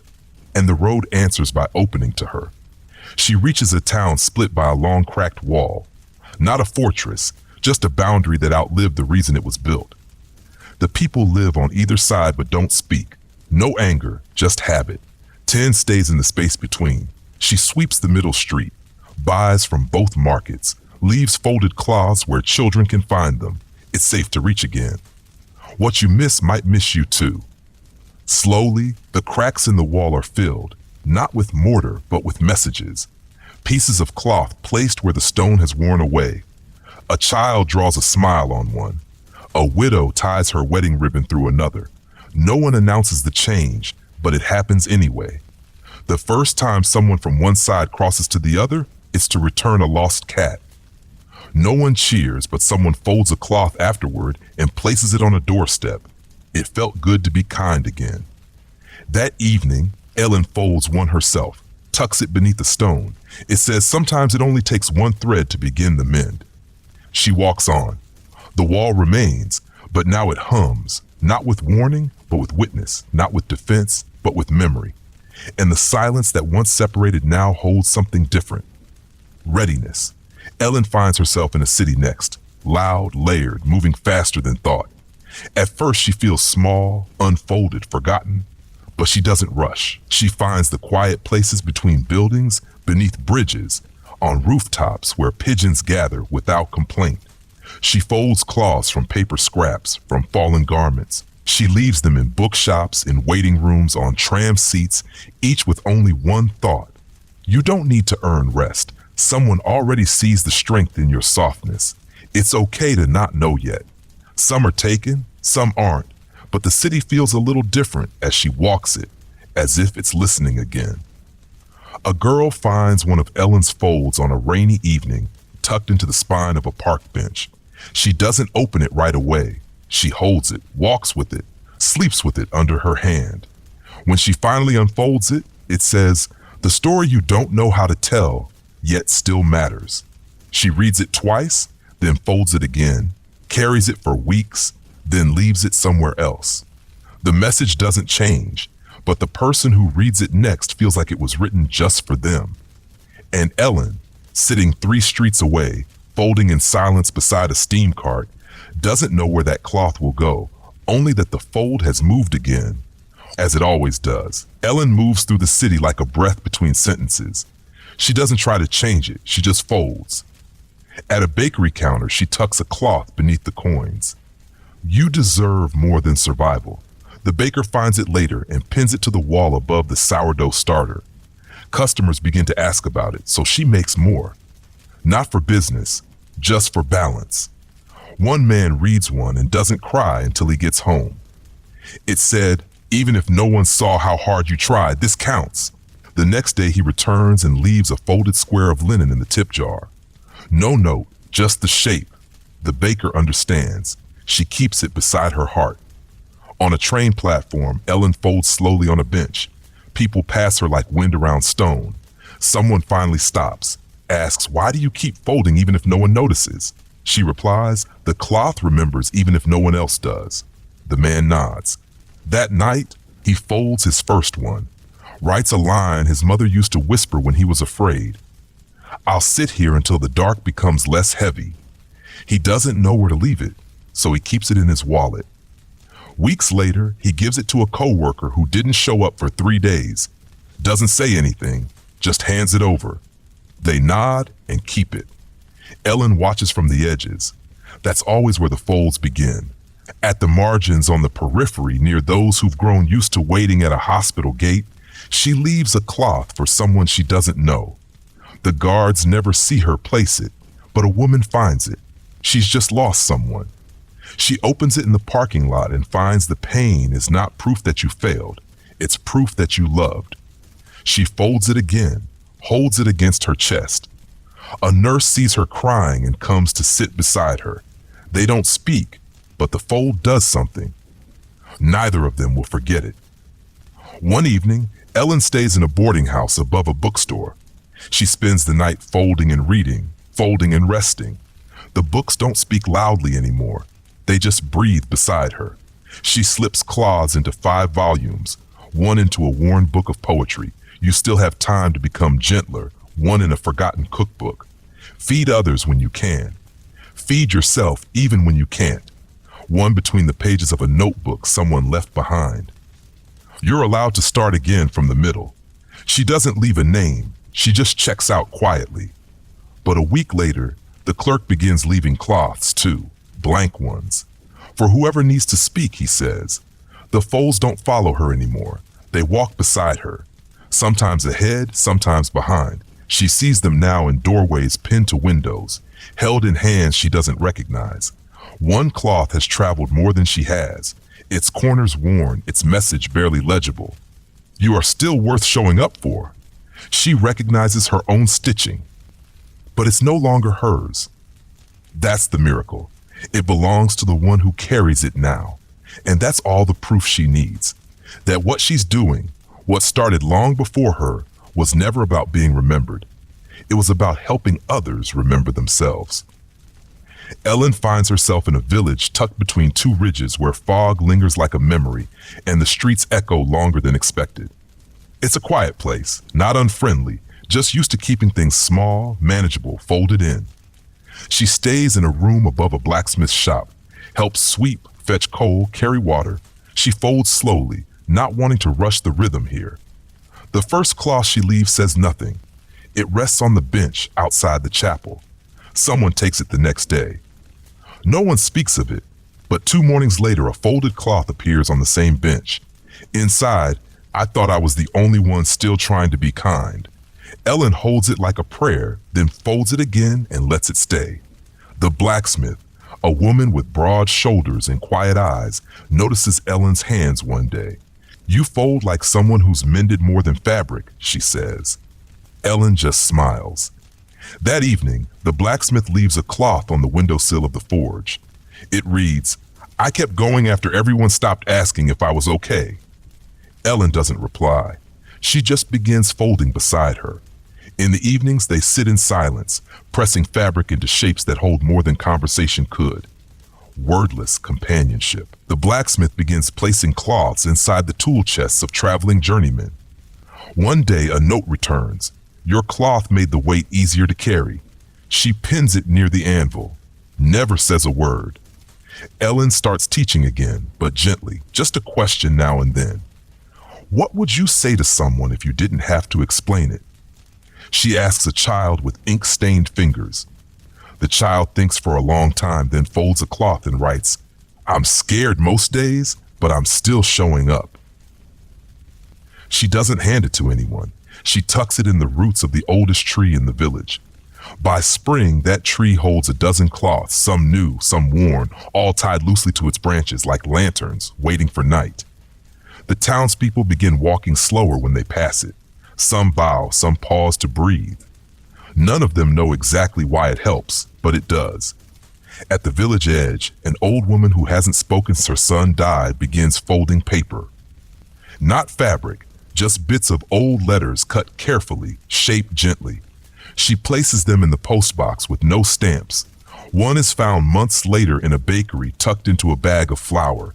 It reads, I haven't forgotten your laughter. It still echoes in quiet kitchens. The baker keeps it, folds one of her own, and the next bag she delivers to the innkeeper has something tucked into it. The innkeeper cries quietly when she reads. Even grief softens when held together. The paper is thin, The ink runs, but the feeling stays long after it's folded again and placed under a pillow. Ellen leaves the village without saying goodbye. She never really does. Her work is not in being seen, it's in making sure others see themselves. She folds a final cloth and places it on the chapel bench again. Inside. You don't need a new beginning to keep going. Just a pause and the courage to take the next quiet step. The blacksmith finds it, smiles, folds it again, keeps it in the pocket of her leather apron. And long after Ellen is gone, when others pass through, the village tells them not about her name, but about the tree, about the cloths, about how things began to feel lighter after a stranger came and showed them how to fold what was too heavy to carry alone. Ellen follows the road south, where the air grows warmer and the wind smells of citrus and dust. She stops less often now, not because she is restless, but because she is more careful about when to stay. Not every place needs her. Not every silence calls for her presence. But when it does, she knows. It's not in the words, it's in the way a town holds its breath without meaning to. She feels it in her bones like a shift in the sky. One such place meets her near the coast. A town with wide streets and closed windows where even the fountains seem to hesitate. She stays. There is a square where no one lingers. She sits there in the mornings, folding, watching, breathing. The first cloth she leaves is pinned to a tree. The space you avoid still remembers you. It's waiting with patience. No one touches it for days. Then one morning it's gone. In its place, a folded strip of red wool. No message, but a kind of presence like a heartbeat. Ellen folds beside it, doesn't look for thanks. She's learned not to measure impact in moments. The fold lives in what people do after. A potter speaks to her one evening while she's folding in the square. He says, "The town's been quiet since the loss. We don't say it. We just know it." She nods, doesn't press. He gives her a broken shard glazed blue. It was part of something. Maybe it still is. She folds a cloth and wraps it around the shard, leaves it in the center of the square. The next day, someone places a second shard beside it, then a third. In a week, the townspeople have left dozens, all different, all broken, all wrapped. The mayor says, "We're not fixing anything, just admitting it happened." That's enough. Sometimes that's everything. Ellen sees someone folding in the market. A woman in her 60s wrapping fish in cloth that holds messages not visible, just folded into the corners. When asked why, she says, "People take more care when they think someone's speaking to them." One fold reads, "Your hands are doing holy work, even when they tremble." A man unwraps it at home and weeps into the cloth. He places it on his table and eats beside it in silence. Later, he begins folding napkins for guests. One guest leaves his with a note stitched in the edge. "I stayed longer than I planned. Thank you for making space." The table becomes a place where silence doesn't feel like absence anymore. When Ellen finally leaves, the town holds no ceremony, just cloths tied to doors. Windows left slightly open, a potter's wheel turning again. The market hums, not loud but open. She folds a cloth with no words, tucks it under a stone by the fountain. As she walks out of town, a child runs past her in the opposite direction. Hands full of fabric, eyes steady, breath even. She smiles, doesn't stop her. She knows the rhythm. That child will fold, maybe soon, maybe years from now. But the thread has passed again. Not pulled, just placed. And the fold, as always, carries on. Ellen walks further inland where the land flattens and the wind doesn't sing. It simply stays. The towns here are simpler. Fewer names on signs, fewer stories told out loud. But she feels something in the silence. Not emptiness, just waiting. In one town, she finds an inn with no sign, just a small red thread tied to the door. When she enters, no one speaks, but someone has already placed a folded cloth on her table inside. If you've come to rest, you're welcome. If you've come to stay, you already have. She folds her own and leaves it tucked into the edge of the window. It says nothing. The silence between them holds enough. She spends days there without marking them. Time feels slower in places like this, as if the land itself refuses to hurry. People come and go. Some speak, some don't. Most leave a cloth behind, some with thoughts. I was afraid I forgot how to be kind. I didn't know I needed to be seen so quietly. Others just fold and walk away. The innkeeper keeps them all in a wooden box near the hearth. It's never locked. Anyone can read. Anyone can add. Ellen spends one whole afternoon just unfolding them, then folding them again. She doesn't speak once. That night, her sleep is deeper than it's been in weeks. In the nearby fields, farmers begin tying cloths to the fence posts, not for protection, for presence. They stitch weather notes, thoughts for the next season, memories of what was lost last harvest. It becomes a rhythm. Tie one before dawn, read one before supper. Ellen walks past one that reads, "I was going to give up, but then someone sat with me for 7 minutes without speaking, and I didn't need to anymore." She doesn't take it, but she touches it with her fingers gently, as if to say, "I heard," then folds one and places it just below. You don't owe anyone an explanation for surviving. A day later, it's gone. The thread continues. She visits a school where folding has become part of the morning.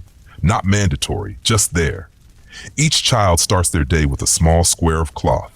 Some fold it immediately. Some hold it for hours. One child never folds hers at all, just keeps it in her pocket. Ellen asks the teacher why. The teacher shrugs. Some things are comforting just by being close. Later, Ellen sees that girl whispering into the cloth before putting it back. The cloth, though never shaped, begins to fray at the edges from so much carrying, and Ellen knows it's working. Even unspoken, even unread, care leaves an impression. She begins to feel the journey returning to itself. Not ending, just circling like breath, like seasons, like story. She folds less often now, but each one means more. She speaks less, but every silence she offers seems to stretch wider, hold deeper. One evening she finds a cloth tied to a tree in a place she's never visited. It reads, "I followed the folds back to myself." The thread is familiar, not hers, but something that carries the same stillness. She sits beneath that tree until morning, folding nothing, doing nothing, just resting in the knowledge that what once began in armor now lives in gentleness, and the world somehow remembers how to receive it. The road bends toward a small, nameless village with a single bridge and no signs. Ellen arrives just before dusk. She sees folded cloths tucked into the sides of the bridge like offerings, each one fluttering slightly in the wind. No messages visible, only the folds themselves. Some frayed, some tight, some faded. She doesn't touch them. She walks across slowly, placing her feet carefully between the cloths, as if each step were part of a conversation she's not meant to interrupt. Halfway across, she finds a stone with a cloth laid over it. She lifts the edge. Inside it reads, "It mattered that you came." She folds it again with slow fingers and nods to the air. She stays in a cottage owned by no one. The townsfolk tend it like a shared secret, clean, stocked, silent. There's a fire already built in the hearth when she arrives, and a basket of folded cloths near the door. She doesn't write. She doesn't fold. She just rests. For 3 days, she says almost nothing. No one visits. And yet each morning she finds something new. A cup of tea left steaming on the step. A folded shawl draped gently over the rail. A cloth hung above the threshold with a simple knot. Not messages, just presences. The way the fold always begins, quiet, careful, kind. On the 4th day, she finds a young man sitting on the bridge. He's holding a folded cloth in his lap, but hasn't opened it. She sits beside him without asking. After a long silence, he says, "I've carried this for a year. I thought I had to be ready before I read it." She nods. He opens it inside. "Read this when you finally believe you're still worth the space you take up." His hands begin to shake. He doesn't cry. He just breathes, and she breathes with him. Later, he folds it again and ties it to the bridge where others can see it. "Someone else might need it first," he says, and she knows he's already begun folding without needing to be taught. That evening, a storm arrives, soft and steady. Rain taps the roof like a slow drum. Ellen lights a candle and folds a cloth for the first time in days. Her hands move without thought. She doesn't plan the words. She just lets them appear. When she finishes, it reads, "I stayed longer than I planned, and somehow that's exactly what I needed. She places it beneath the tea basket. The next day, it's gone. In its place, a note stitched with coarse thread. Then stay again or go, but carry the quiet with you. She ties it to her staff and continues walking. Not because she's finished, but because something else is beginning. She doesn't look for the next town.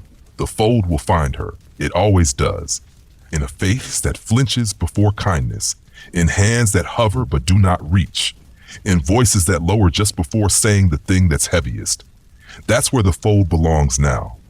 Not in cloth alone, but in the space between fear and tenderness, between survival and rest, between I don't know how and I'll try anyway. And Elin, walking now with slower steps and steadier breath, understands the path is not made by walking forward. It's made by pausing long enough that others feel safe to follow. Elin walks into a stretch of land with no clear path, only wind-worn stones and tall grass that shifts like a sleeping sea. There are no towns for miles, but she isn't alone. The fold is with her in the weight of her satchel, in the rhythm of her stride, in the softness she now carries like an invisible cloak. At night, she lights a fire and places one folded cloth beside it, not to send a message, but as a companion. It doesn't need words, just shape, just stillness. She sleeps well beneath the stars, wrapped not in armor or story, but in the quiet dignity of having stayed kind when it would have been easier not to. At the edge of a forest, she meets a woman named Oren, who lives in a cabin filled with half-finished maps and dried herbs. Oren speaks in slow syllables and offers a place to stay without asking anything in return. Elin helps mend a roof tile. Oren gives her a piece of cloth, blank, finely woven, soft as memory. Fold it when the moment asks, she says. Elin tucks it away. Days pass. They fold together in the evenings, not always writing, not always sharing, just folding. One night, Oren speaks. I used to think I had to speak loudly to matter, but your silence, it steadies the room. Elin folds one cloth and slides it across the table. You are felt more than you know. Oren closes her eyes, breathes, folds one in return. Before Elin leaves, they place their folds in the hollow of an old cedar tree. It holds dozens from others who've passed through, some ancient, some fresh. A shared archive rooted and wordless. Oren adds one more, stitched in blue. Some visitors plant peace without touching the ground. Elin touches the bark, says nothing, walks on. As she goes, she ties one of her oldest cloths to a low branch beside the path. It's blank, but creased from years of carrying. Whoever finds it will feel the shape of every place it's ever been, and they'll know something kind passed through here. She enters a village where cloths are not just folded but worn. People stitch them into cloaks, wrap them into belts, weave them into hair. The fold has become a language here. Unspoken, seen, understood. No two folds mean the same thing. One woman wears 7 layered in her shawl. Another man ties one to his cane. A child wears one like a crown. Elin watches quietly. She doesn't add her own at first. She just listens. The folds tell her everything she needs to know. Who's mourning, who's mending, who's remembering how to soften. She folds only once. A single small piece tucked into the cracks of a stone wall. You've turned remembering into something gentle. The villagers hold a quiet gathering every 7th night. Not a ritual, not a show, just a sharing. They sit in a wide circle, pass folded cloths without reading them aloud. Some unfold, some don't. A fire burns low in the center. Elin joins the circle and offers nothing her first time. The second she passes a cloth with no stitch, only the scent of cedar. It's held folded again past. When it returns to her, someone's added a single word. Still, she presses it to her heart. That night, she doesn't fold anything. She simply sleeps with open palms, and the world around her feels like it's breathing with her gently, evenly, as if to say, you've given enough for now. Elin wakes before the others in the village, before the sun has warmed the rooftops. The air is still holding its breath in that space between dark and day. She walks the empty streets, the cloth from the gathering still tucked into her sleeve. It says still, and it feels like a compass, though it points nowhere in particular. She doesn't need direction, only trust. She finds the wide stone wall where she left her last message. There are new folds now, bright ones, careful ones, clumsy ones. One stitched in gold says, "We forgot how to name joy, but we remembered how to hold it." She smiles without touching it. Just lets the feeling land. She leaves the village without telling anyone. No ceremony, no farewell. That's always been the way of it. She folds a cloth and places it on the bench outside the weaving shop. You'll know when it's time to pass it on. Someone will find it. Someone always does. The fold doesn't call for applause, only continuity. She walks with her satchel a little lighter now, her staff worn smooth by time and touch. The path ahead is quiet. That's what draws her. The next story is somewhere just behind silence. She reaches a wide field where the wind moves like breath, rising and falling. There's a small home at its edge with a garden and a single chair facing west. A young man lives there, tending to his mother who no longer speaks. He folds paper birds in the evenings. Ellen offers to help with the garden. He accepts. They work without many words. She watches him fold one bird with a message tucked beneath the wing. When he catches her looking, he says she likes to hold them, even if she doesn't read them. Ellen replies, "Sometimes holding is all we need." That night she folds a cloth and places it in the empty chair beside the old woman. Your silence still holds weight. In the morning, the cloth is gone, but the birds multiply. The young man folds slower after that, more intentionally. He begins tying the birds into the branches of the trees near the house. Not high, just enough for passersby to see. One day a traveler stops and unfolds one. It's not too late to be gentle again. He doesn't say anything, but he places a folded square of his own beneath the tree and walks on. The man watches, then turns to Ellen. Do you think she would have liked what this has become? She doesn't answer directly, just folds one more cloth and hands it to him. Inside, you've made something that helps the wind remember how to be kind. He reads it, then places it in the garden soil. Ellen stays a little longer than she planned, not because she's needed, because she wants to. The house holds a quiet that steadies her bones. At night, she folds next to the fire, not for anyone specific, just to keep the shape alive. One cloth she places on the windowsill says, "Rest is not the opposite of purpose." Another on the old woman's lap, "Your breath is enough." When the time comes to leave, she does it like she always has, gently, unannounced. She folds a cloth and tucks it into the fold of her blanket before she goes. No message, just warmth, just shape. The man finds it days later and holds it like a thank you spoken without sound. And long after she's gone, the birds still gather in the trees. Ellen follows a road she doesn't recognize, though something about the trees feels familiar, the way they lean inward, the way the breeze carries like a whisper just above thought. She isn't tired, but she walks more slowly now, not from age, from attention. Each step becomes a kind of listening, a way to notice what others might miss, a fallen ribbon tied to a fence, a bundle of dried herbs hanging from a tree, a folded cloth placed on a rock near a crossroads. She doesn't open it. She doesn't need to. She places her hand gently over it and leaves her own cloth beside it, one breath shared without speaking. She enters a village that once built walls, though now they stand only halfway overgrown with ivy, split by time.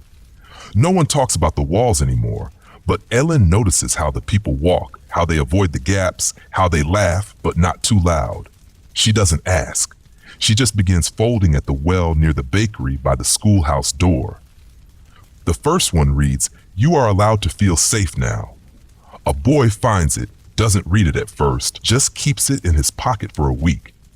When he finally opens it, he shows his sister. She folds her own the next day. The walls don't have to stay. The villagers begin folding with her slowly, hesitantly, not as a movement, just as a kindness. A woman ties one to her shop window. "I want to trust my neighbors again." A farmer places one in the dirt beneath a stubborn seed. "Grow when you're ready. We'll wait." A teacher folds cloths with her students each Friday. Some of them don't write anything. Others write too much. It doesn't matter. The cloth holds whatever it's given. One girl stitches. I was loud because I was afraid no one would hear me. She hangs it in a tree where it catches the light every morning. Ilan sits beneath that tree often, letting the shadows move across her lap like time made visible. One day a storm arrives. Sudden, relentless wind tears at branches. Clouds fly loose. But when it passes, the village doesn't rebuild in silence. They gather, refold what was torn, stitch what frayed. Someone places a bowl in the square and calls it the quiet basket. If you can't say it yet, leave it here. Within days, the basket fills. I'm still angry. I wish I had said I was sorry. Please come back. No names, no claims, just softness given form. Ellen doesn't add anything at first. Then one morning, she leaves a folded cloth beneath the basket. Even things spoken into emptiness are heard by the heart. She finds it pinned to a doorway the next week and says nothing.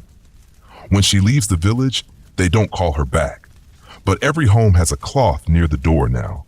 Some stitched, some drawn, some just folded, waiting. The walls remain half standing. No one pulls them down. No one rebuilds them.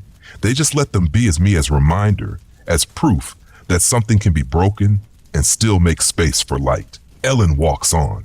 Her steps are slow, her satchel lighter, her hands still steady. She carries fewer cloths now, but her very presence folds the space around her like a hush before healing, like a thread that doesn't need to be seen to keep everything from unraveling. Ilan walks through fields stitched with soft gold where the wind smells of dusk and distant fires. She doesn't count the days anymore. Time to her is measured in how often people remember to pause. In one village, she stops for a night, then stays for a week. Not because someone asks, but because no one does. It's the kind of place where people pretend not to be hurting, where everyone greets each other kindly, but never says, "I'm not okay." She folds her first cloth while sitting beneath the old bell tower. It reads, "There's no shame in needing to be seen." Someone leaves a cup of water beside her as the sun sets. Neither of them speak. It's enough. That village begins folding quietly. A cloth is tied to the fence of the dairy barn. The grief I carry isn't contagious, but the quiet you gave me helped. Another is tucked under the windowsill of the apothecary. Thank you for waiting while I forgot how to smile. The folds don't change everything. The work is still hard. The nights are still long, but the air feels different, like it has room for softness again. Ellen watches from a bench, hands resting in her lap. She doesn't fold every day anymore, but the people do. That's what matters. A child asks her to teach them how to write smaller so it all fits. She holds their hand, shows them how to let the breath guide the needle. Don't rush the truth, she says. It's already there. You're just letting it rest. The child writes, "I miss the person I was before," folds it into a tight square and buries it beneath a rose bush. Weeks later, the roses bloom brighter than they ever have. The gardener doesn't ask why. He just starts folding too. Ellen leaves behind one cloth when she goes. She places it on the porch of a man who never made eye contact, never said more than a word. She's seen him pause beside folded cloths, but never touch them. Hers says, "You don't have to speak to be part of this." He finds it, reads it, keeps it in the front pocket of his coat. No one sees him fold one, but cloths start appearing near his tool shed. One is left for the carpenter. "You built more than furniture. You built space for us to stay." Another for the midwife. "Your hands caught more than babies. They caught hope." When asked who wrote them, he just shrugs and walks away. Ellen smiles when she hears. She continues walking, and sometimes for hours without seeing another soul.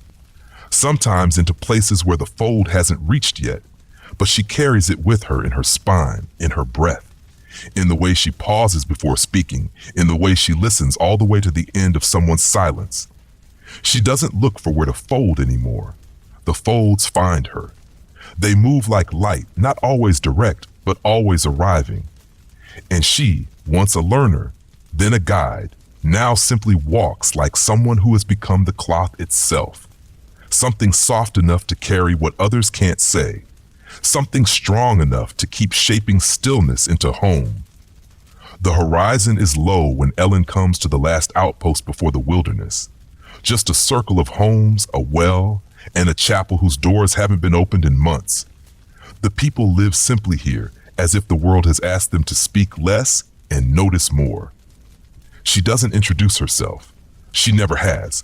She offers her hands, hauls water, repairs a broken step, folds one cloth, leaves it beside the chapel door. It's still sacred, even if no one walks through it anymore. The next day, the door is open. Not wide, just enough for sunlight to slip in. A boy sits beside the well, sketching folded cloths in the dirt with a stick. He doesn't speak. She sits beside him, watches. After a while, he hands her a stone. It's not folded, not marked, but she understands. She places a cloth around it. No stitch, no ink, just weight and presence. He smiles, then presses it into the earth like a seed. Weeks later, others begin to do the same. Stones wrapped in cloth appear at the chapel steps, by the well, beneath benches. It becomes their way of saying, I was here. I stayed. Ellen folds slowly, respectfully. She knows she's not building something new. She's tending what already wants to grow. A man from the edge of the village stops her on her way to the orchard. What's the point of all this? He asks, not unkindly. She folds a cloth while he watches, hands it to him. It reads, some things matter more after we stop needing to explain them. He holds it for a long time, then folds it again tighter. She never sees where he places it, but days later the path to his door is swept clean, and there's a folded cloth hanging from his window like a small flag that says, I'm trying. She doesn't respond, doesn't need to. The fold has already answered. She dreams again, not of people, but of places. Places she's been now alive with color. Trees draped in cloth like prayer. A forge where apprentices fold messages into their tools. A market where folded napkins rest on each table like soft shields. She wakes with tears dried on her cheeks and her fingers curled gently around a fold she doesn't remember making. It says, you are allowed to be tired. She keeps that one. Doesn't give it away. Not everything needs to be passed on. Some folds are for holding, for remembering that she too is part of what was made. At the edge of the village, a girl asks to walk with her. She doesn't say why. She just falls in step, carrying her own satchel, slightly worn. Ellen glances once, sees a folded cloth peeking from the flap. Begin when your breath steadies, it says. She doesn't ask who gave it to her. She only says, you'll know where to go when it's time. And the girl nods, walks with her for a few days, then one morning folds her own cloth, places it beside a stream and says, I think this is where I turn.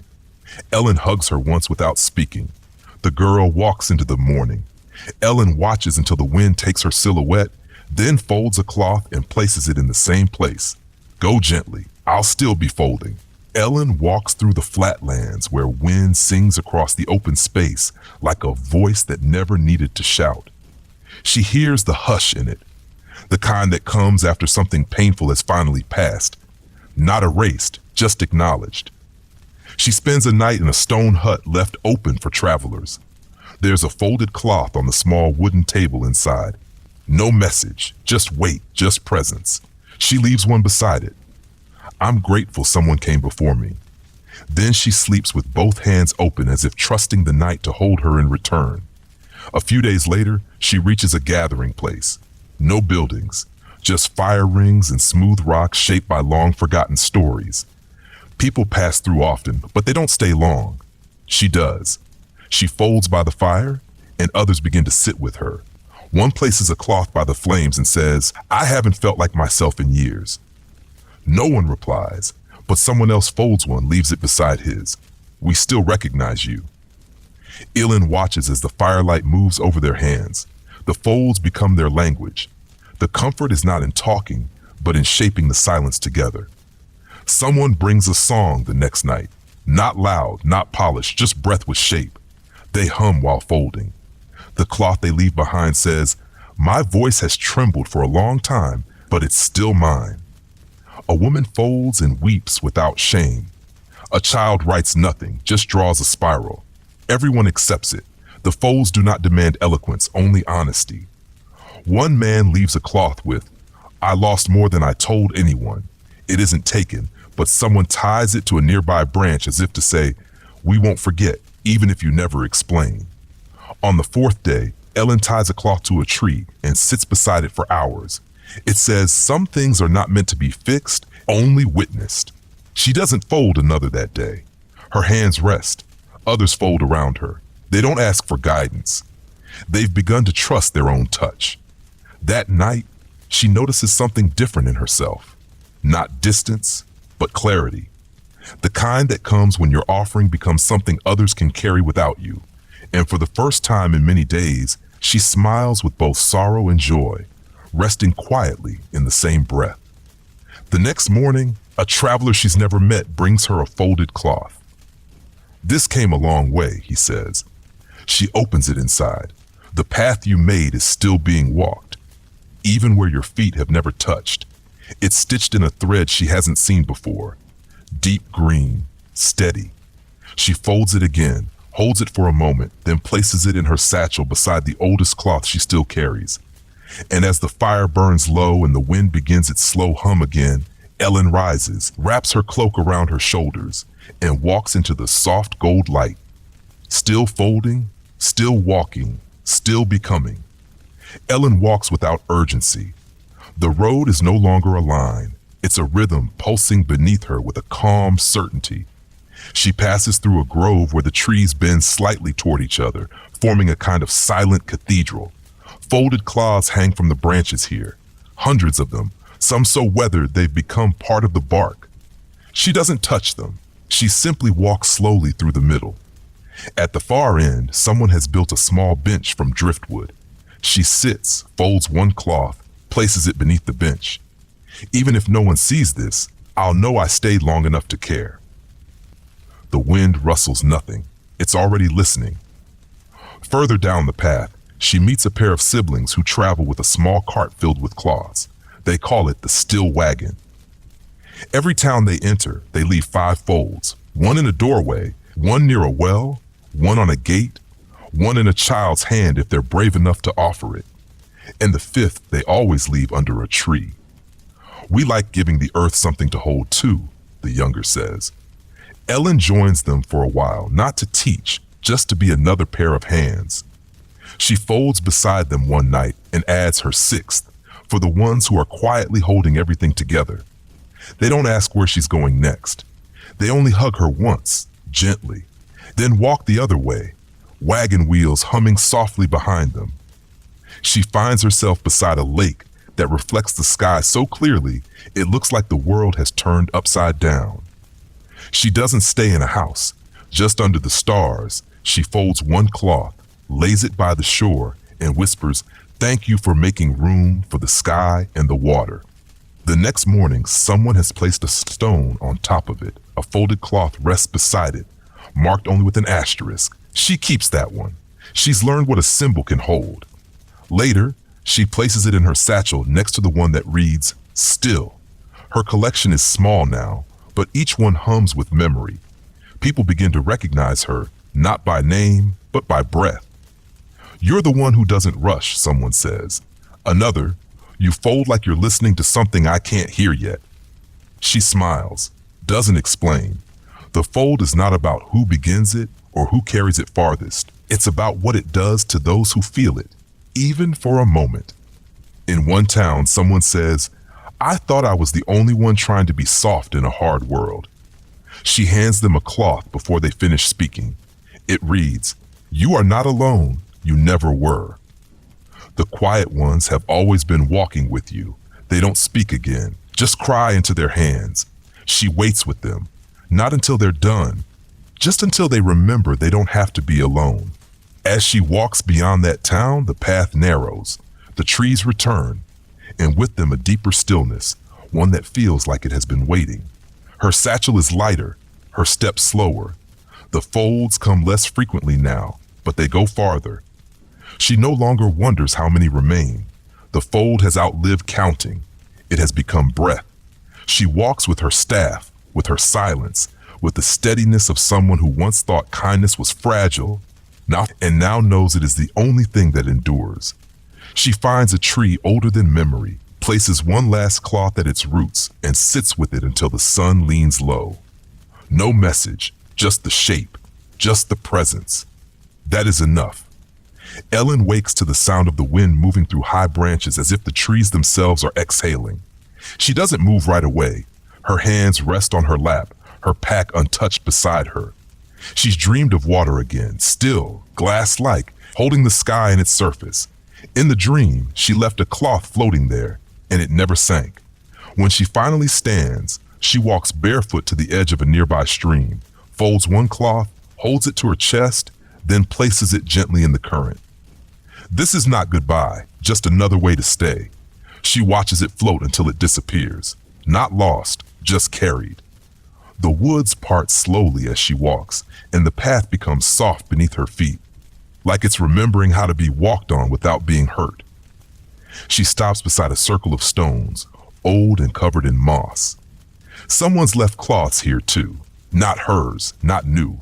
Some so worn they look like bark. She kneels beside them, touches one. It crumbles slightly beneath her fingers, but the care is still there. She places one of her oldest cloths on top. It's blank. Has always been blank. That was its gift.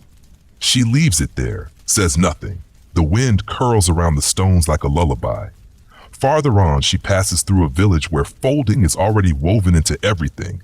Cloths and window frames. Cloths tied to trees, to pets, collars, to walking sticks. People don't fold out of ritual. They fold as naturally as breathing. A woman teaches her daughter to tie a knot with care. A father pins a fold to the inside of his coat before going to work. A shopkeeper leaves one in a stranger's hand without even looking. Island doesn't stay long. She doesn't need to. The fold has rooted itself here, and she can feel it growing without her. A child follows her as she leaves, says nothing for hours, then offers her a fold stitched with crooked letters. How do I know when it's my turn? Island takes it gently, folds it again, and hands it back. It already is, she says. The child nods, tucks it into their sleeve, and when Aylin finally looks back, hours later, she sees the child sitting at the path's edge, folding something new. The cloth isn't perfect, the lines aren't straight, but it's held with care. That's all it ever needed. The sun begins to lower earlier now. The sky softens at the edges. Island feels her steps becoming quieter, her need to speak diminishing further. She folds a cloth only once that day, leaves it near a fallen tree where someone once carved initials. No thread, no ink, just the curve of her hand in the crease. She doesn't stay. She just walks on. Her staff taps the ground with the rhythm of memory. And the silence around her doesn't feel empty. It feels held, as if the world itself is folding gently inward, keeping the shape of everything she's offered. Not ending, just resting. Aylin walks into a stretch of land where no signs mark the way. The air is cool here, but not cold. Trees lean over the path like guardians who remember your name. She doesn't ask where she is. She doesn't wonder where she's going. Her feet move because they're ready. Her hands rest because they've done enough. She carries only one cloth now, folded and unfolded so many times it has become soft as air, thin as time. She touches it sometimes not to read it, but to remember the shape of what it has held. A clearing opens slowly at the top of a rise. There is no village, no people, just a stone round and low as if someone placed it there not to mark an end, but to offer a place to sit. Island does. The light is golden around her, the kind that touches everything without asking for anything in return. She unfolds her cloth and lays it on her lap. There's nothing written. There never was, but every crease holds the weight of decades of stories passed hand to hand. She closes her eyes and lets it rest across her knees. That's all. That's enough. She stays in the clearing for hours or maybe days. Time has softened its grip. Birds come and go. Wind breathes through the tall grass. She doesn't fold, doesn't teach, doesn't carry. She just lets the silence wrap around her. It feels like being held by something older than memory, something that always knew she'd find her way here. Not because she needed to, but because the path needed someone to walk it slowly enough to show others how. Eventually, someone arrives, a young traveler, dust on their boots, hesitation in their step. They stop at the edge of the clearing. Unsure, Aelin looks up, nods once. The traveler approaches, removes a cloth from their satchel, offers it with both hands. It's carefully folded. The stitch is uneven, the corners soft. It says, "I've been walking with this for years. I didn't know who it was for until now." Aelin smiles, takes it, and presses it gently to her chest. She doesn't unfold it. She doesn't have to. As the sun lowers, the traveler sits beside her. They don't speak. They just fold side by side. Aelin folds her last cloth, not with ink, not with message, just shape. She places it on the stone beside her, smooths the edges. Then she leans back, breath steady, eyes soft.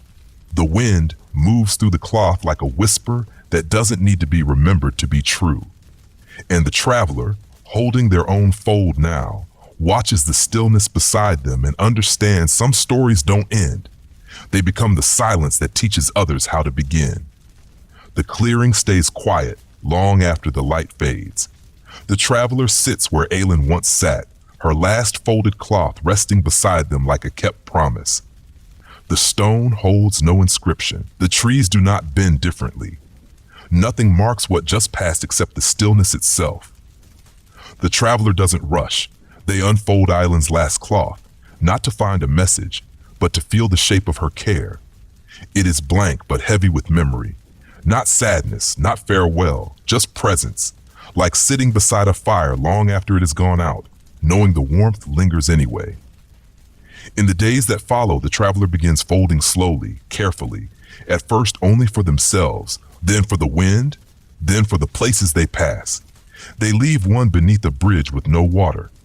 You can still carry reflection, even if nothing flows through you. Another inside a hollow tree. Some things rest for years before anyone notices they were growing all along. The folds do not echo Aelin's exactly. They have their own voice, their own softness, but the rhythm is the same. The breath is the same, and the world receives them the way it always has, with quiet, with thanks. Others begin folding again too. In far-off cities, in quiet kitchens, in small corners where grief once made people quiet, someone places a cloth beneath a hospital chair. Even if no one says it, you being here matters. A musician leaves one inside a worn case, play. Even if your hands shake, the sound still reaches. A child pins one to the wall beside their bed. I dreamed someone waited for me, and when I woke up, I did too. No one signs these messages. No one needs to. The fold speaks in the language beyond names. It says we're still holding each other, even when we forget how. The traveler reaches a town where folding never took root. People move quickly, voices clipped, eyes averted, but they don't leave. They sit in the square, folding in silence each morning.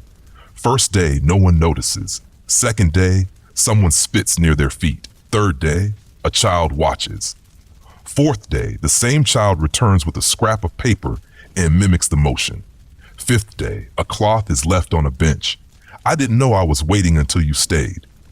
The traveler never speaks of Aelin, but they carry her with them in the way they wait, the way they listen, the way they fold, not to be noticed, but to remind the air it can still be soft.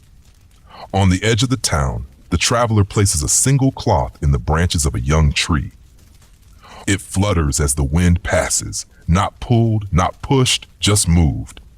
The cloth says nothing, but someone walking by slows down, stops, stares, then exhales like they've just remembered something they didn't know they'd forgotten. That's all the traveler needs. They walk on, not to spread the fold, but to continue it, to keep shaping space where others might find themselves again. And somewhere behind them, the quiet settles in like a companion. It carries no banner. It asks for nothing.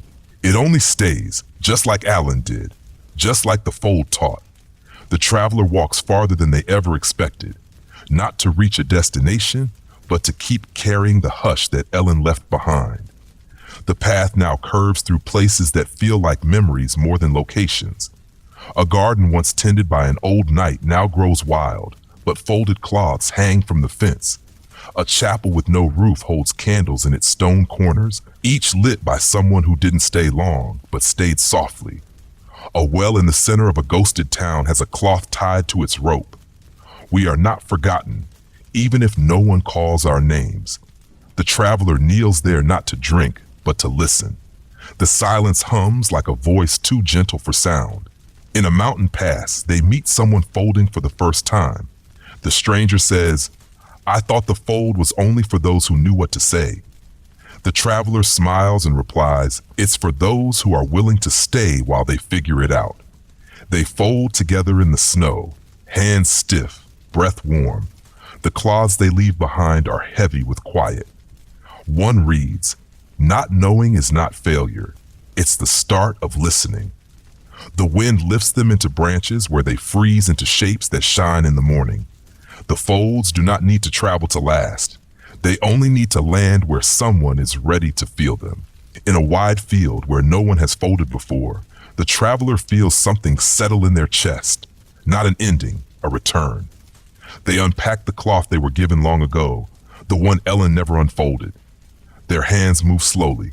It is still blank, but they see the creases, the softened edges, the worn threads where her fingers once pressed. They place it on the ground, sit beside it, fold their own next to it. Two cloths, one held, one passed. Together, they say more than any stitched word could. They wait there until the stars arrive, blinking in slowly like eyes, learning how to stay open again. Other travelers pass through. Some stay for a night. Some fold beside the cloths and move on. One ties a third cloth to a nearby stone. It says, "I didn't know I could be part of something so quiet." Another adds, "This helped me stop apologizing for how much I feel." The field doesn't become sacred. It doesn't need to. It becomes a place where gentleness is allowed, where people leave without a goodbye. And that's still enough. The cloths are never counted.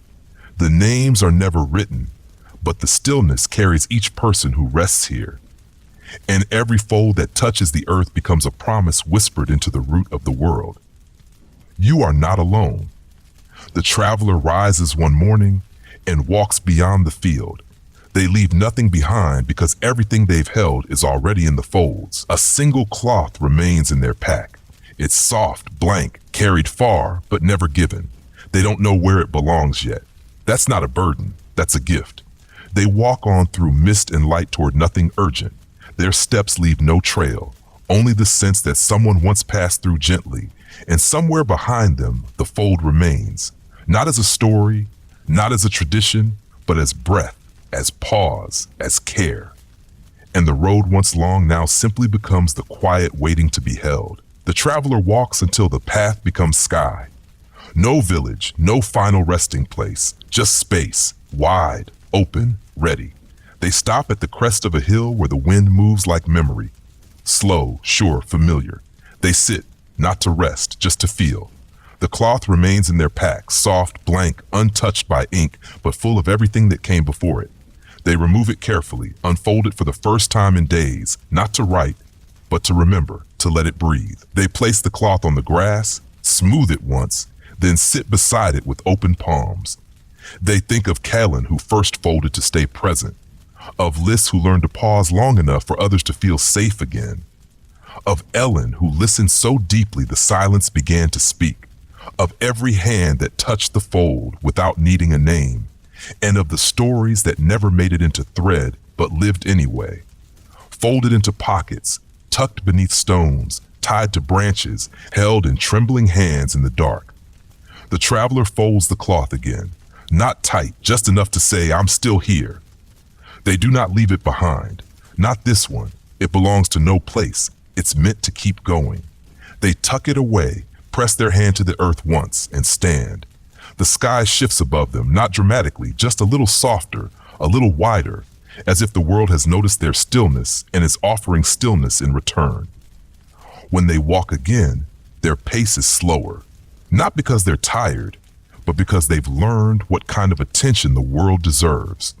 The kind that notices the folded paper tucked in a fence post, the cloth tied to a stranger's pack, the note slipped into a musician's hat that says, "Your voice helped me stay." They begin to smile more easily, not because things hurt less, but because the fold taught them how to carry things without gripping. And as they move forward, the story of the knight who folded never truly ends. It lives in the gentle hush between two strangers sharing silence, in a cloth laid on a bench without explanation, in a child who learns to fold before they learn to speak, in a weary soul who finds a message beneath their hand just when they needed it most, in you now, because you listened. And whether or not you fold cloth with your fingers, you carry the shape of it in your breath, in your slowness, in your care. The world may not know you're part of this, but the fold does. And that is enough. You are enough. You always have been.